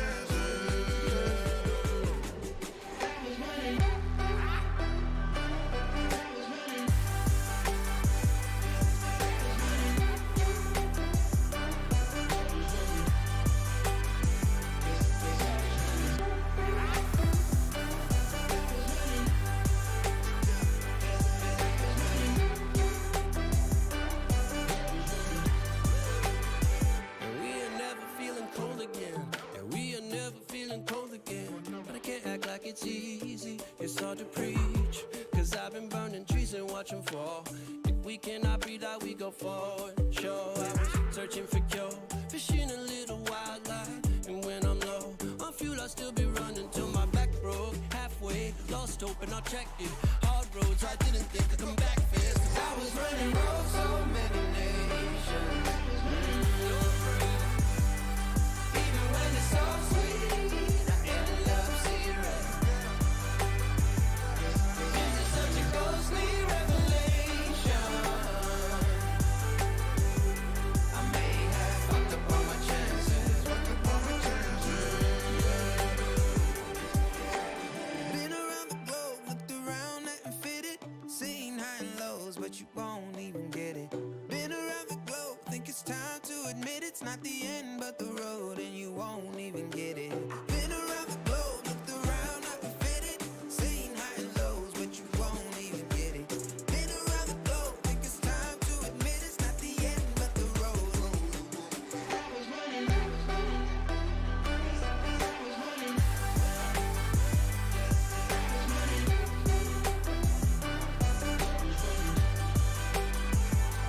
I was running roads, so many nations. Even when it's so sweet, I end up zero. This is such a ghostly revelation. I may have fucked up all my chances. Fucked up all my chances. Yes, I was running. I know. I know.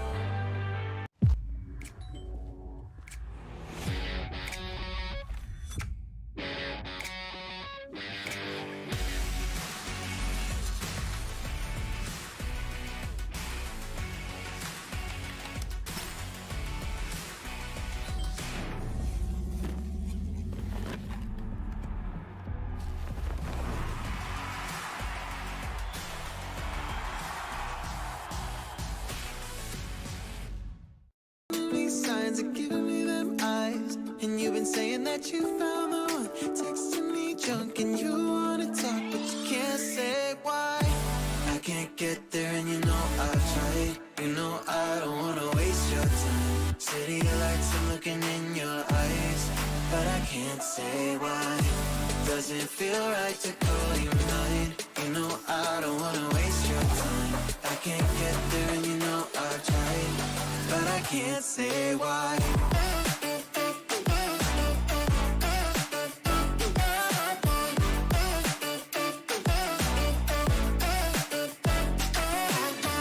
Feeling lost like I just wanna time back time. I'm choked up, tell me how do I say this right? Cause you've been calling me up all the time and sending me signs and giving me them eyes. And you've been saying that you found the one. Texting me drunk and you wanna talk, but you can't say why. I can't get there and you know I've tried. You know I don't wanna waste your time. City lights, I'm looking in your eyes, but I can't say why. Doesn't feel right to call you mine. You know I don't wanna waste your time. I can't get there and you know I've tried, but I can't say why.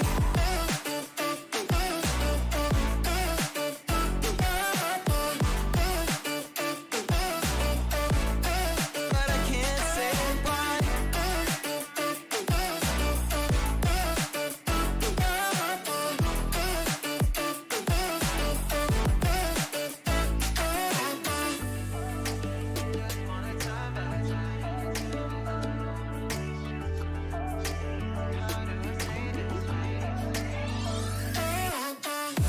I can't get there and you know I've tried. You know I don't wanna waste your time. City lights, I'm looking in your eyes, but I can't say why.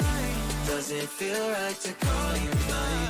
You know I don't wanna waste your time. I can't get there and you know I've tried, but I can't say why.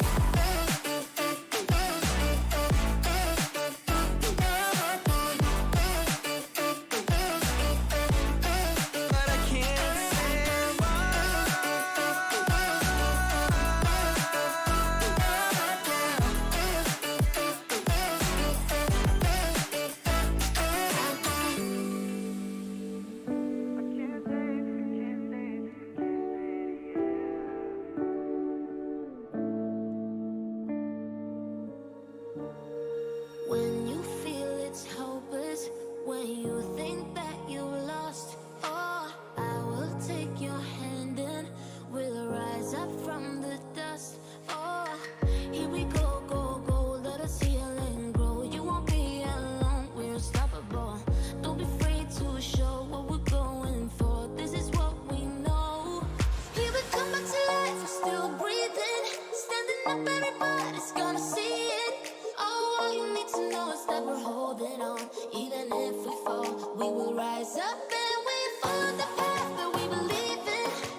Let's take our time right now, it's just a vibe with you. I feel alive, now I'm feeling like up to the fun, will it stand the test of time right now? I need a sign. Tell me if it's over, come a little closer. We should take our time to think this damn thing over. Should we grow closer? Should this be over? My heart for your mind, probably we should start over.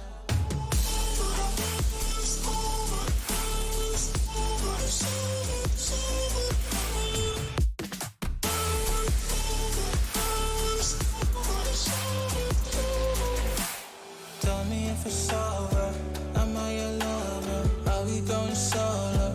Or is it polo? Her face is saying don't go. I'm acting like I don't know. Whisper my name, say what you want, show me your thoughts. I do the same. My breath on your neck while I slowly caress. Feelings in gray. It's still the same. These are those moments I don't think anybody else is going to forget.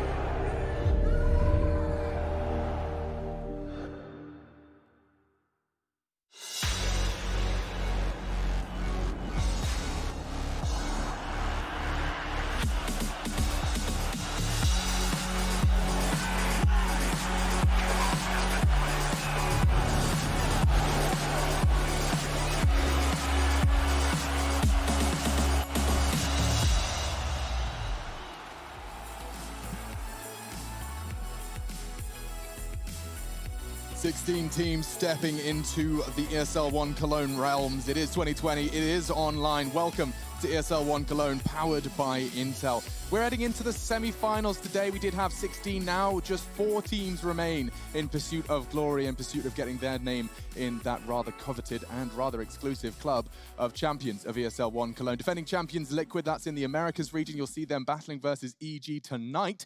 And in Europe, we have to split everyone up just so they can play fair. We have G2 Heroic coming up is our first one. Those Danish underdogs have impressed. And let's not forget the vitality. We get to see more in pursuit of Zywoo's first major trophy in his cabinet. It's all coming up on today's show.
Oh, those quarterfinals, some of those highlights definitely getting my juices flowing, and I'm sure there's no stranger to flowing juices. It's Chad Sponge Birchall, and of course, the restrained and the mature Lauren Pansy Scott. But of course. But of course. But of Full collars from everyone today. I'm proud of us. Well, you've even put the jacket on, my friend. I know. I Pocket jumped. square. I jumped a step. And there's a lovely pin there, Alex. There is. Yeah, we can't where's zoom. that from?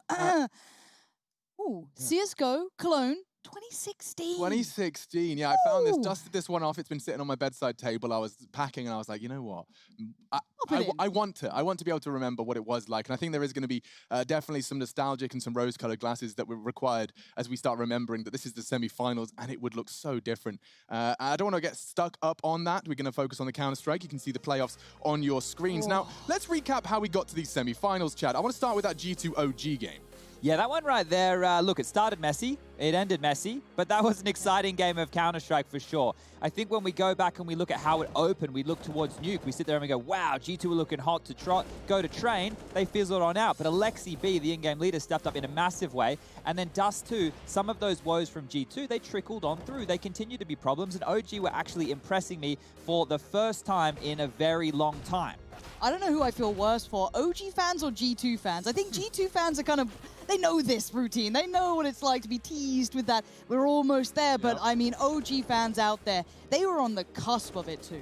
This is not the first time OG have been close but no cigar, and this is going to hurt. This round in particular you just saw on your screens is going to hurt. That's what took them into overtime. This is Jax's phenomenal fragging in overtime to pick them into the 18. This wiped my memory, right? Obviously, we had the Dust 2 highlights there, but those rounds that we had, the 3v5 retake on the pistol round from G2, that was wild off. That was CZ on Kenny? Kenny had that. He did have a CZ round top of the A site against Dubai. We didn't even get to talk about those rounds because getting into overtime, it felt like it was never going to happen for G2. OG had their number, and well, Jackie boy, he stepped up in a big way. He really did, and I mean, that was just one of the quarterfinals, guys. There was 4 of them, so let's get into the next one. We've got Astralis Nip. Now, we didn't get to cast. This was just last night, and I'll tell you what, it was a banger, a bit of a ball terror. Astralis coming in with the question marks surrounding them. How far can they compete? How far can they push without 2 members of the core roster? I think the way that we saw them dispatch of Vitality, everyone was like, oh, it's Astralis without Clave and Zipex. Yeah, it's all going to work. It's going to work. The new boys, they're looking good. They're looking good.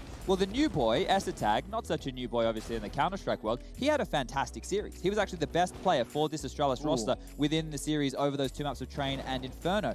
But, look, you have to really sing the praises of NIP. I thought that this team, even with Lekro on it, was going to be fantastic. But Hamper's coming in. He's been putting in some of these beast mode performances. He's been dropping bigger bombs than you should as an in-game leader. And it's actually elevated NIP to this new level. So I'm loving seeing what the Swedes have going on over there. Sweden versus Denmark, Lauren, you can't get better than that. No, you can't. And my mind rolls back, of course, because I only live in the past. Oh, yes. Right? Is Astralis have classically always fumbled a little at Cologne. It's always been the one that's evaded them. I mean, God, remember Dupree literally couldn't play. He was in the hospital. We had everyone stepping in when Glaive first was in the roster, and then it was like, okay, well, now Zonic's going to have to step in. I mean, these guys notoriously have had issues at this event, so I guess, if anything, it's true to trend. Yeah, true to trend. Another ESL1 Cologne where Astralis will not be lifting that trophy. It is a diverse cast in that trophy room. I mean, I saw Na'Vi, Liquid, of course, the most recent champions of it. But let's start focusing on what we've seen this time. I know you're desperate to live in the past, Lauren. I'd like some talk of the present, or at least the recent past.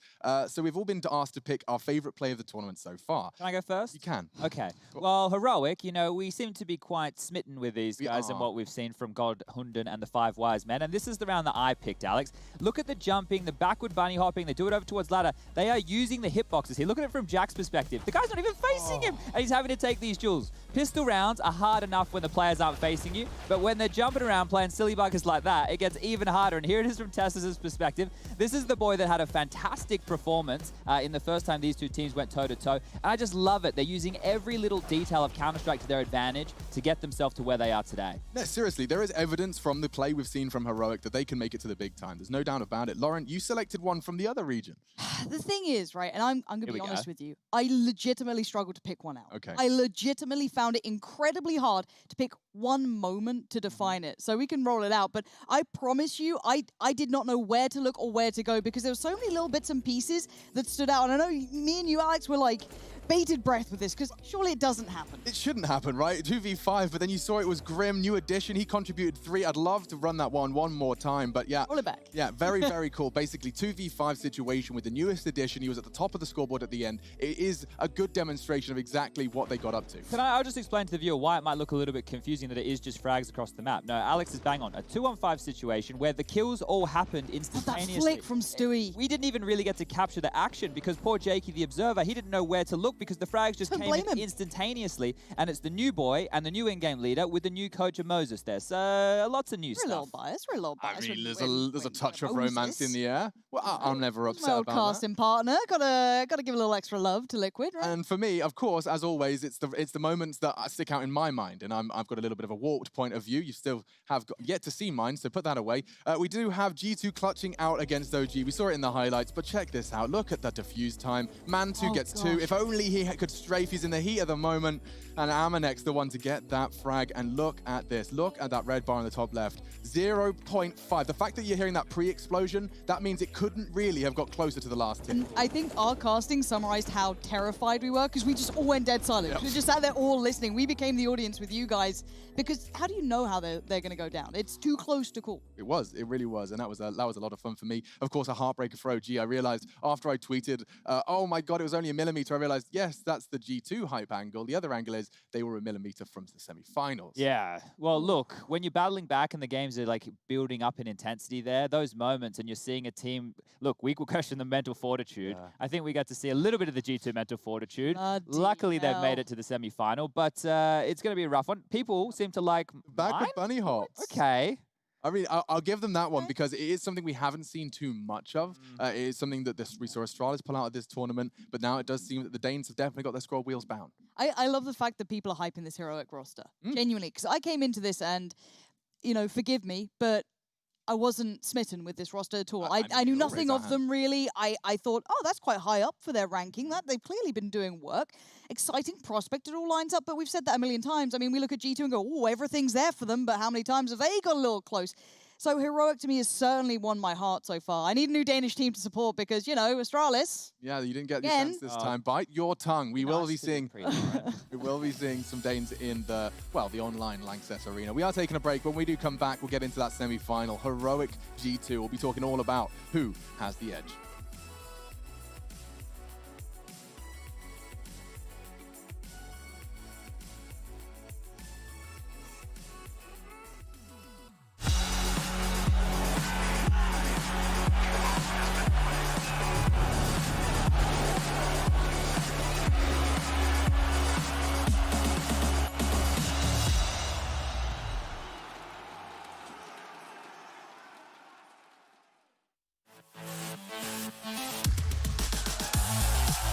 Are you the biggest CSGO fan? Then look out for the DHL Drop Quiz and show off your incredible CSGO knowledge. Reply with the right answer in Twitch chat and track your position on our live leaderboard. Will you make it to the top and win €1,000 in prizes? Hashtag Gamers Unite.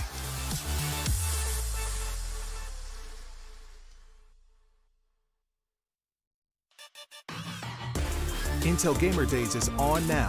Whether you're looking to buy or build, now is a great time to upgrade. Get limited time offers and giveaways from top names in PC gaming.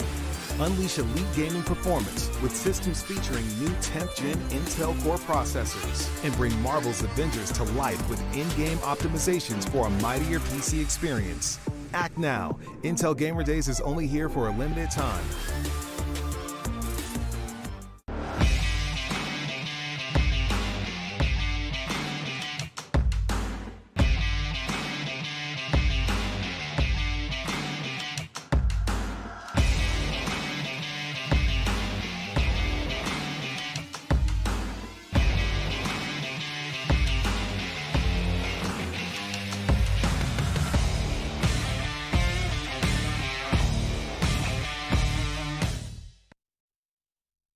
My name is Jordan Gilbert, aka Nothing.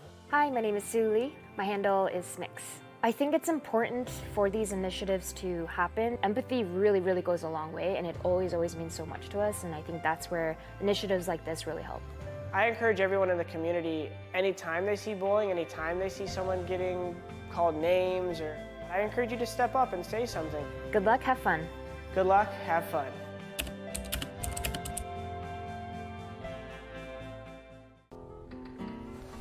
If you want to know what you're good at and, well, also what you suck at, check out csgohub.com. Coming!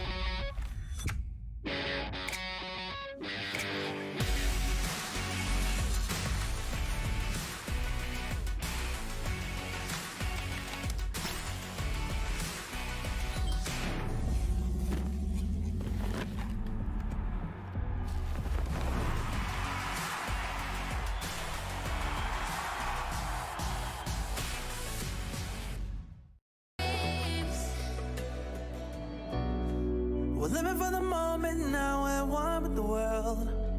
I can't lose this. this feeling I get. My heart's in the right place, and so is my soul, yeah. I won't take no excuses for it. Love it, need it, live it. I feel like something's missing when I do not have it. I feel it in my bones, gotta find my space. These emotions on my face, taking a toll, I gotta pay it forward. I'll give it all that I can. No matter what, I won't let up.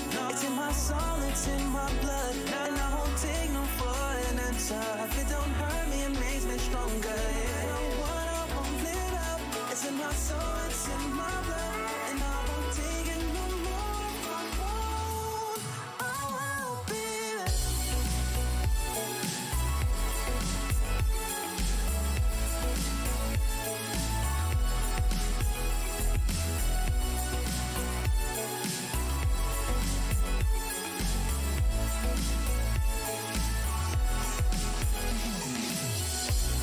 Just leave it to me. I know what I need. You'll find if you see. And if you believe, you live and you breathe, you'll find the key. Lifting me, lifting you. Can't go alone, let's do by two. Doing this together, it's me by you. All through the night, all through the night. This is me, this is you. When we get together, we can all pull through.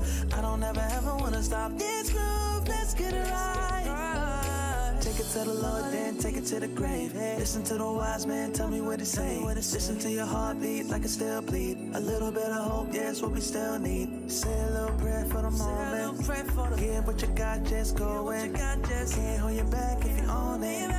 Live your life like it's chosen. No matter what, I won't let up. It's in my soul, it's in my blood, and I won't take no for an answer. If it don't hurt me, it makes me stronger. ESL One Cologne Online is brought to you in part by Intel, Mountain Dew Game Fuel, DHL, and GG Bet.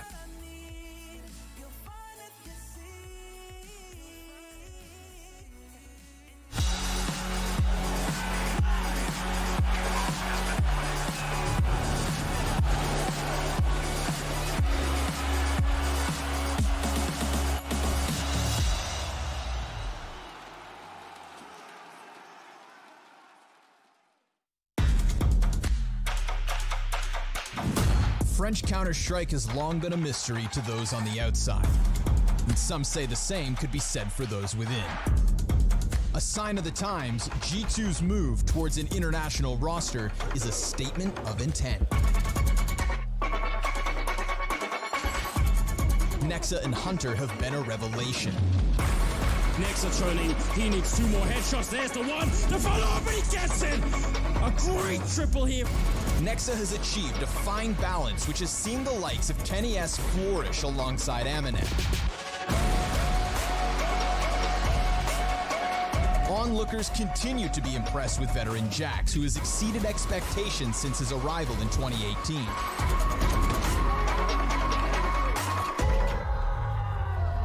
Their run at IEM Katowice was perhaps their most impressive feat yet, only to be handed a harsh reality check by a rampant Na'Vi in the final. But upset wins over the likes of Fnatic on the main stage give a real indication of G2's progress. This squad's peak level can now threaten any team in Counter-Strike, and G2 will absolutely have their sights set on an ESL One title.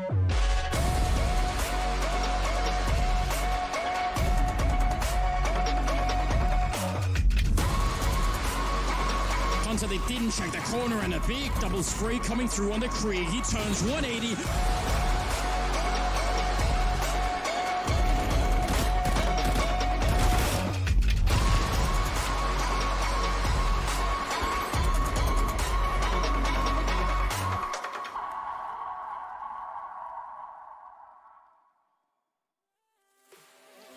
And not a single major trophy in their cabinet yet. It's the pursuit of glory for G2. And they're headed into the battle versus Heroic. It's not even a plucky underdog at this point. They do start to chase that Great Dane title. The ferocious beast that is Heroic has climbed through not only the lower bracket, but also the quarterfinals. They find themselves facing that international roster that with that statement of intent, I couldn't agree with the script any further. We have definitely seen that the G2 organization just said, we've had enough of this. We are in pursuit of glory. The French team wasn't giving it to us, but we're going to keep all of your gems and we're going to throw in some spice. Yeah, and it's look, spicy gems, guys. Spicy gems. Yeah, hey, why Spicy not? gems. You know, diamonds, pepper, Chilies. yeah, mix it all together, and that's what they could be. But no, I agree as well, because these guys, they have the potential to be the world beaters, right? And they're on that direction. We've also spoken about the hurdles that they have had to overcome, and I'm hoping what they went through yesterday is enough to now quell that discussion. I want to see them have confidence in their own greatness. I mean, it's easy for us externally to see all of these pieces, all of this potential, and a couple of good results and go, right, it's on track. But how many times have we had our hearts broken by this? How many times have we sat there going, it's time. They finally realized it. They've got that combination. They've got the confidence. They've got the coach. They've got everything. And then they stumble over their own laces. And it's just that I want that confidence, that belief in what we all see to finally show in the real finals here. I mean, this could be the final game we see of them, that's for sure. And of course, one of the people that will be part of making that happen is coach of Heroic, Hunden. He's been a revelation for the roster. You can see the 5 names he's been wrangling, the puppet master behind these young Danish fraggers. Cadian, of course, the in-game leader, but it's Hunden who'll be calling into the studio today. And we've already got some great interviews from him, so I'm expecting honesty here. Hunden, you reading me loud and clear? Yeah, I do. We are rocking and rolling. Great. Okay, so the first question straight out of the gate is, did you consider that game yesterday, watching G2 play, did that show you that they can bleed? Did that give you information that gave you more confidence coming into today? Yeah, I think we are pretty confident in this matchup. I think we should have won last time as well in the group stage. So I think it's going to be a close matchup again, since it has been the same the past 2 times we have met them. So it will be close today, and we're going to play the same 3 maps today as well. So there might be a full start today, that's for sure. Okay. Yeah, okay. I love the spoilers. You're obviously you walk into the movie theater and like, Snape kills Dumbledore, everybody. Thanks, Hunden. Appreciate that, mate. I don't have to guess now, so that's all right. Yeah, no, but you've seen the evidence, and jokes aside, I just want to know what would we need to see from your boys? What are the win conditions for Heroic to be besting G2 today in your mind? I think it's important that the young players start out with some confidence, that they do all the plays, they do the funny jumps they do around the map. They use their movement to get the confidence going and just talk a lot, have fun. That's really important for us, as you also see on the webcams when we play. Yeah. We always have fun, and we need to have fun today as well. That's important for us, I guess. Okay, and just one here, when you're if you're playing the same map pool, how do you prepare going into it, knowing that you're likely to play those exact same maps? Do you try and change much? Do you just go in with your own game plan again? Is it similar as just the other day? What's the vibe like in the camp? We're going to change a few things, that's for sure, but I'm not going to say too much about it, but we are going to do few surprises today, and I hope we can adapt on the vertigo, because we got wrecked last time, but I think it was closer than the scoreline showed, so I think we're going to be prepared on vertigo today, that's for sure. Yeah, Hunter said he knows more than everyone, and I'm sure you do too, that trying to beat the same team twice in a tournament is no easy feat. So do you feel like that gives you that little bit of advantage? You've been scrying through the vertigo, and now you're coming into the same map pool. I'm very excited to see it, Hunden. I don't even need you to answer that question, because it would have just been a yes. So it's a stupid question, and I'll just let you go and prepare with your team. Thank you, mate. Thank you. Cheers. Awesome stuff. Okay, so that's given the Heroic lay of the land. They need to have fun, Lauren. It's hard to have fun when you're nearly at a grand final. True, but we say this so often, and I think it gets lost in some people's minds because they think these players are robots, right? It's very easy to look at the way they play and the way they aim and the way they act, and you're like, oh, they're not like us, but they are. They're not real. And some of these players are young, they're not used to this pressure yet, and the easiest way to shake off pressure, eco bash it out, couple of quick kills here and there, start feeling the game. I mean, some players need it more than others. Yeah. And if they've already identified, yeah, okay, these young guns, once they shake off that pressure and they're just in the game, they're flowing, they're feeling it, it actually makes a big difference. And it's specific to this team, I feel. I think this team will respond to having a good start. They will instantly start feeling more confident and be able to kind of get over the fact, oh, wait, we're in the semifinals for Cologne. Yeah, just with the age there of some of these, Tessus is 19, Stown is only 18, right? So, you know, there are some youngsters here, and Cadian would be the most experienced member on this roster. What's their average age? I have it here, 21. So, yeah, quite the young team when you look at it from that perspective. But the same can be said over there for the G2 side of things. I think Jax and Amanek are a little bit older than the rest of the group there. Kenny, even though we've been shouting his name for years, is still within the realms of, you know, his mid-20s. So, you know, he's not one of the old boys like me just yet. But going into this matchup right here, I would have to, again, side with G2 being the favorites, right? We did that yesterday with OG. I'll do it again just based off of, you know, where these teams are ranked in the world right now, the firepower potential. But at the same time, I can really, and I normally can't do this, I can really make a case for the underdog because I think the preparation that Hunden has done with these boys and just how safe pair of hand every single individual is, I don't see a member on this side of things for Heroic just dropping off and disappearing. Maybe Cadian gets out-orped a bit by Kenny S, but anybody gets out-orped a bit by Kenny S. So going into this game here, it's like, well, Amanek had a pretty rough showing yesterday in certain situations. We don't need to go through this too much, ladies and gentlemen. The video's the same. Thanks, It's going to be Vertigo, it's going to be Nuke, and the last map is going to be Mirage. Now, it's a little bit of a different order. I think last time around, Nuke was the first map, then it was Vertigo. There was Nuke, Vertigo, Mirage. Yeah, so with the order change, maybe that's a good thing because both teams are starting fresh. So if you look at it from Heroic's perspective, you know, they get a chance now to potentially shell shock G2 early with whatever approach they want to go with.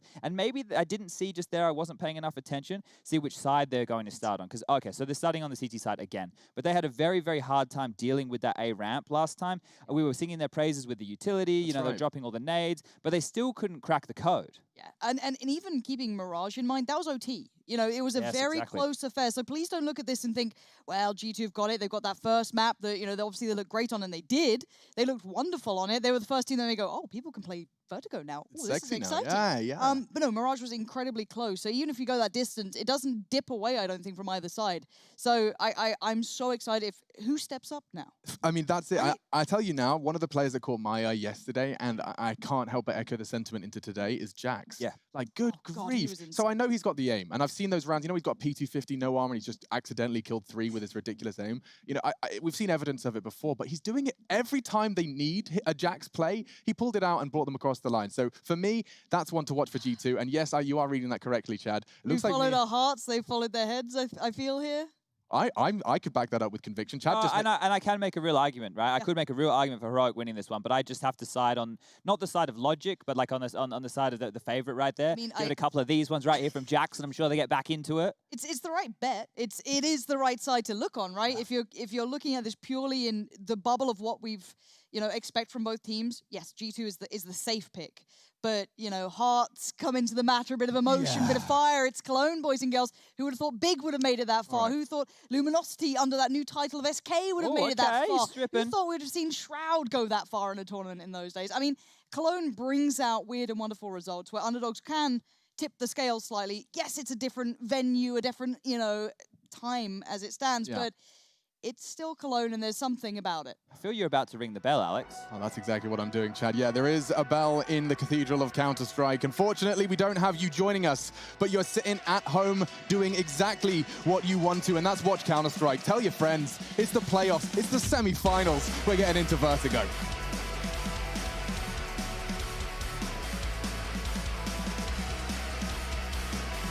I'm ready for war.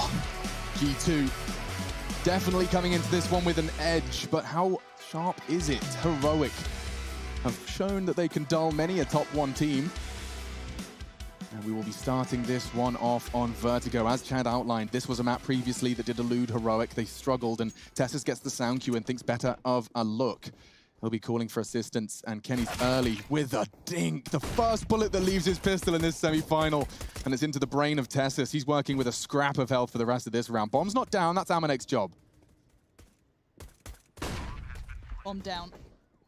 Now, CT side knows there's no kit to hand, I don't see, so there is a little bit of util on Nico to maybe try and facilitate something, but the ramp play comes back in. 4 players face from the T's. They aren't letting them find any easy path, and they are just, wow, quadrupling up towards it. That is a really big peak, so I don't know what the CTs can really do to find their way back in. This T side's playing like a pack of wolves. They are, and the wolves find their prey. 5 frags, not a single dropping for G2. That is the energy they plan to translate into the rest of play. And they need to carry that across multiple maps here. Yesterday, we saw it taper off after map 1. Remember Train? Remember the way that started? Alexi B going beast mode, dropping 18 for 0. being an absolute thorn in the side of G2, them faltering a little bit with some lackluster T-sided plays. It felt like it wasn't very inspired whatsoever.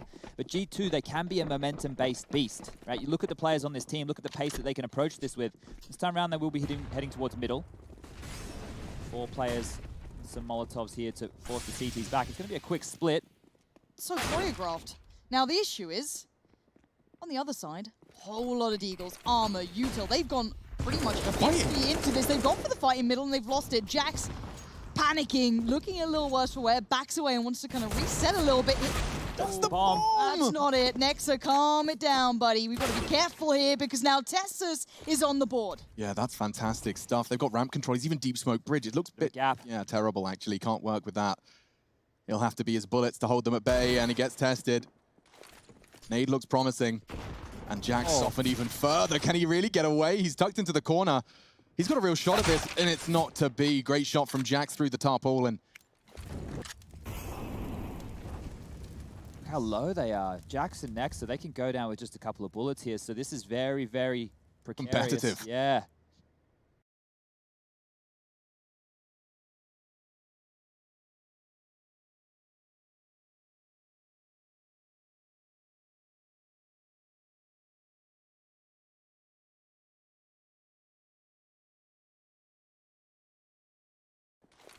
Nade looks promising. And Jax softened even further. Can he really get away? He's tucked into the corner. He's got a real shot at this, and it's not to be. Great shot from Jax through the tarpaulin. How low they are. Jax and Nexa, they can go down with just a couple of bullets here. So this is very, very competitive. Yeah. Telling the IG story.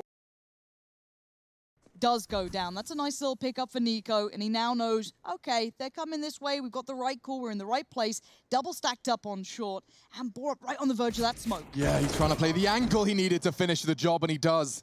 Puts it all onto a low HP Nexa, and there's not much space for him to work. If he gets the frag onto Borup, we could see a plant, but quick reactions from the Dane, and we equalize straight off the pistol. They'll even take that AK into the next. This is the exact same way we started last time round. When these two teams went toe-to-toe, G2 won the pistol on the T side. Heroic bounced back with the force pipe. Same deal over towards that A side of the map is where they found the finish. And then G2, well, they force bought back themselves and were able to steal a run of 3. So let's see if this is scripted, or let's see if Heroic want to change it, flip it on its head. Just same as the last game. We put on a VOD for you guys at home. You're welcome. It is not live. No, I get it. It is very much live. And hearts beating in this one, I'm sure. Quite substantially faster than normal, but Stoun's got a nice little spot here.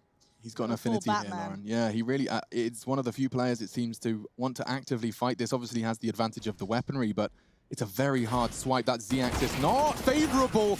And Stout does well to find 2 there. He was only alive for a matter of seconds on contact. Flash from Cadian to buy time for Nico, and the dance is done. And so is the frag. Converts. There's more where that came from. Nice incendiary to channel them into one area of contact. Nade onto the nose of Amanek, and they should be able to finish this one off. He's working with 36. Cadian's hunting. He does catch a bullet to the dome, but 2 for Heroic. Oh dear, got close again, didn't it? Well, there you go. Now you definitely know it's live. Heroic stringing 2 together and looking to force that G2 roster down to what should be a save round here. Still rocking that same water bottle. Have a nice day, smiley face. Mac 10's galore in this one, wasn't there? Nico had one, Cadian had one, Amanek 10 firing off as well. I was a little worried when I saw that AK still in play that I think got picked up by the T's when they got up towards site, but it was all good, all gravy. This time, just Eagles, no armor, no util. So let's see if it can be kept clean. This has been pretty brutal so far, a little bit of a bloodbath between the both of them. And Nade looks like a prime target for Jackson. That's finished by Stown. He's only holding these tiny gaps, those 18-year-old eyes. He can hold the rattiest angles, and he'll continue to do so. This should be 4 for Stown if he continues in this direction. Lovely collection. It's 1,200 bucks.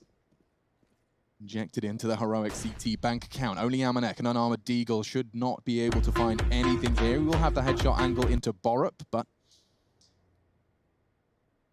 seeing how precise they can be, and there's a prime example of it. We're into the first weapon round then. Stown gonna be happy with that one. A quick cleanup, nothing to get too concerned about.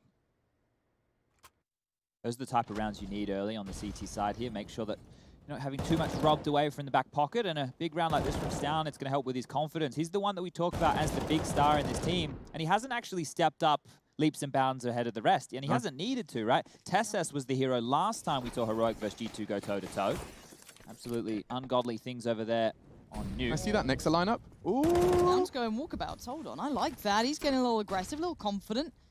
Where's that heading? CT smoke from mid. From T-spawn to CT. Groovy into B, and Jax has put a bullet into the head of Borup, into the site. Rotating in is Nico and Stown, but they've got so much space. If Jax takes more, there's a double peek, and it does profit Stown only a little bit. Disadvantage as a resmoke and the plant come in. Jax has come online, and that is your big danger man for G2. We saw it yesterday in those final hours. He was the one that saved them.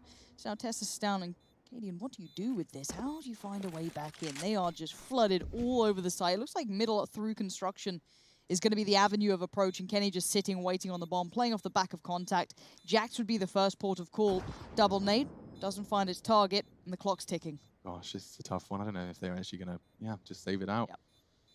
I like the stacked cheese. Cadian's going to try and upgrade his weapon and make it costly. Axe! That's an AK on the ground. Cadian happy with that. Could be more where that came from. What's the soften Nexa on that bomb? Nexa could be intruable. No, he's good. Okay. So a 3-3. 2 frags on either side, but it's G2 that convert their second. Small detail, but really well done by Cadian. Getting a kill and getting an M4. He had already like 6k in the bank before that bomb went off and the loss bonus came through for his side. So he will be able to buy into the AWP if he wants. And the other 2 members of his team who dropped down, he will get a free upgrade from the in-game leader of Cadian. So that's quite nice. The boss man dishing out the love when it is deserved. Let's see how we trickle on in here. Round number 6 on the board. Mac 10 for Amanek here. Galil for Hunter. Orp. Yeah, double AWP. So this is a fast one over towards A. No AWPs on the A site right now. Oh, Tessis has got a real opportunity. Amanek was flashed by Nico. They've got one and nearly a second. Down, holding the line. This double AWP could be tested. Oh, and he's missed the shot. Nexa could catch the nade, but it's a little too wide. And now the bomb can go down. Kenny uncontested. This rotate's going to hurt Heroic. They've got to sink or swim here. If they don't find a frag fast, Lauren, this could be the save call. If you want to go back in with those double AWPs, they are so costly to try and recover. Hold it. It's got to be backing away from this. No one's offering themselves up. Kenny, I guess, would be the only close target. But even then, he's sitting relatively safe, even with those nades. And they're peeling away. They're backing away. They want to keep those AWPs safe because they are such a huge investment of money. No worries. All they have to do is run T-spawn and wall bang the little blue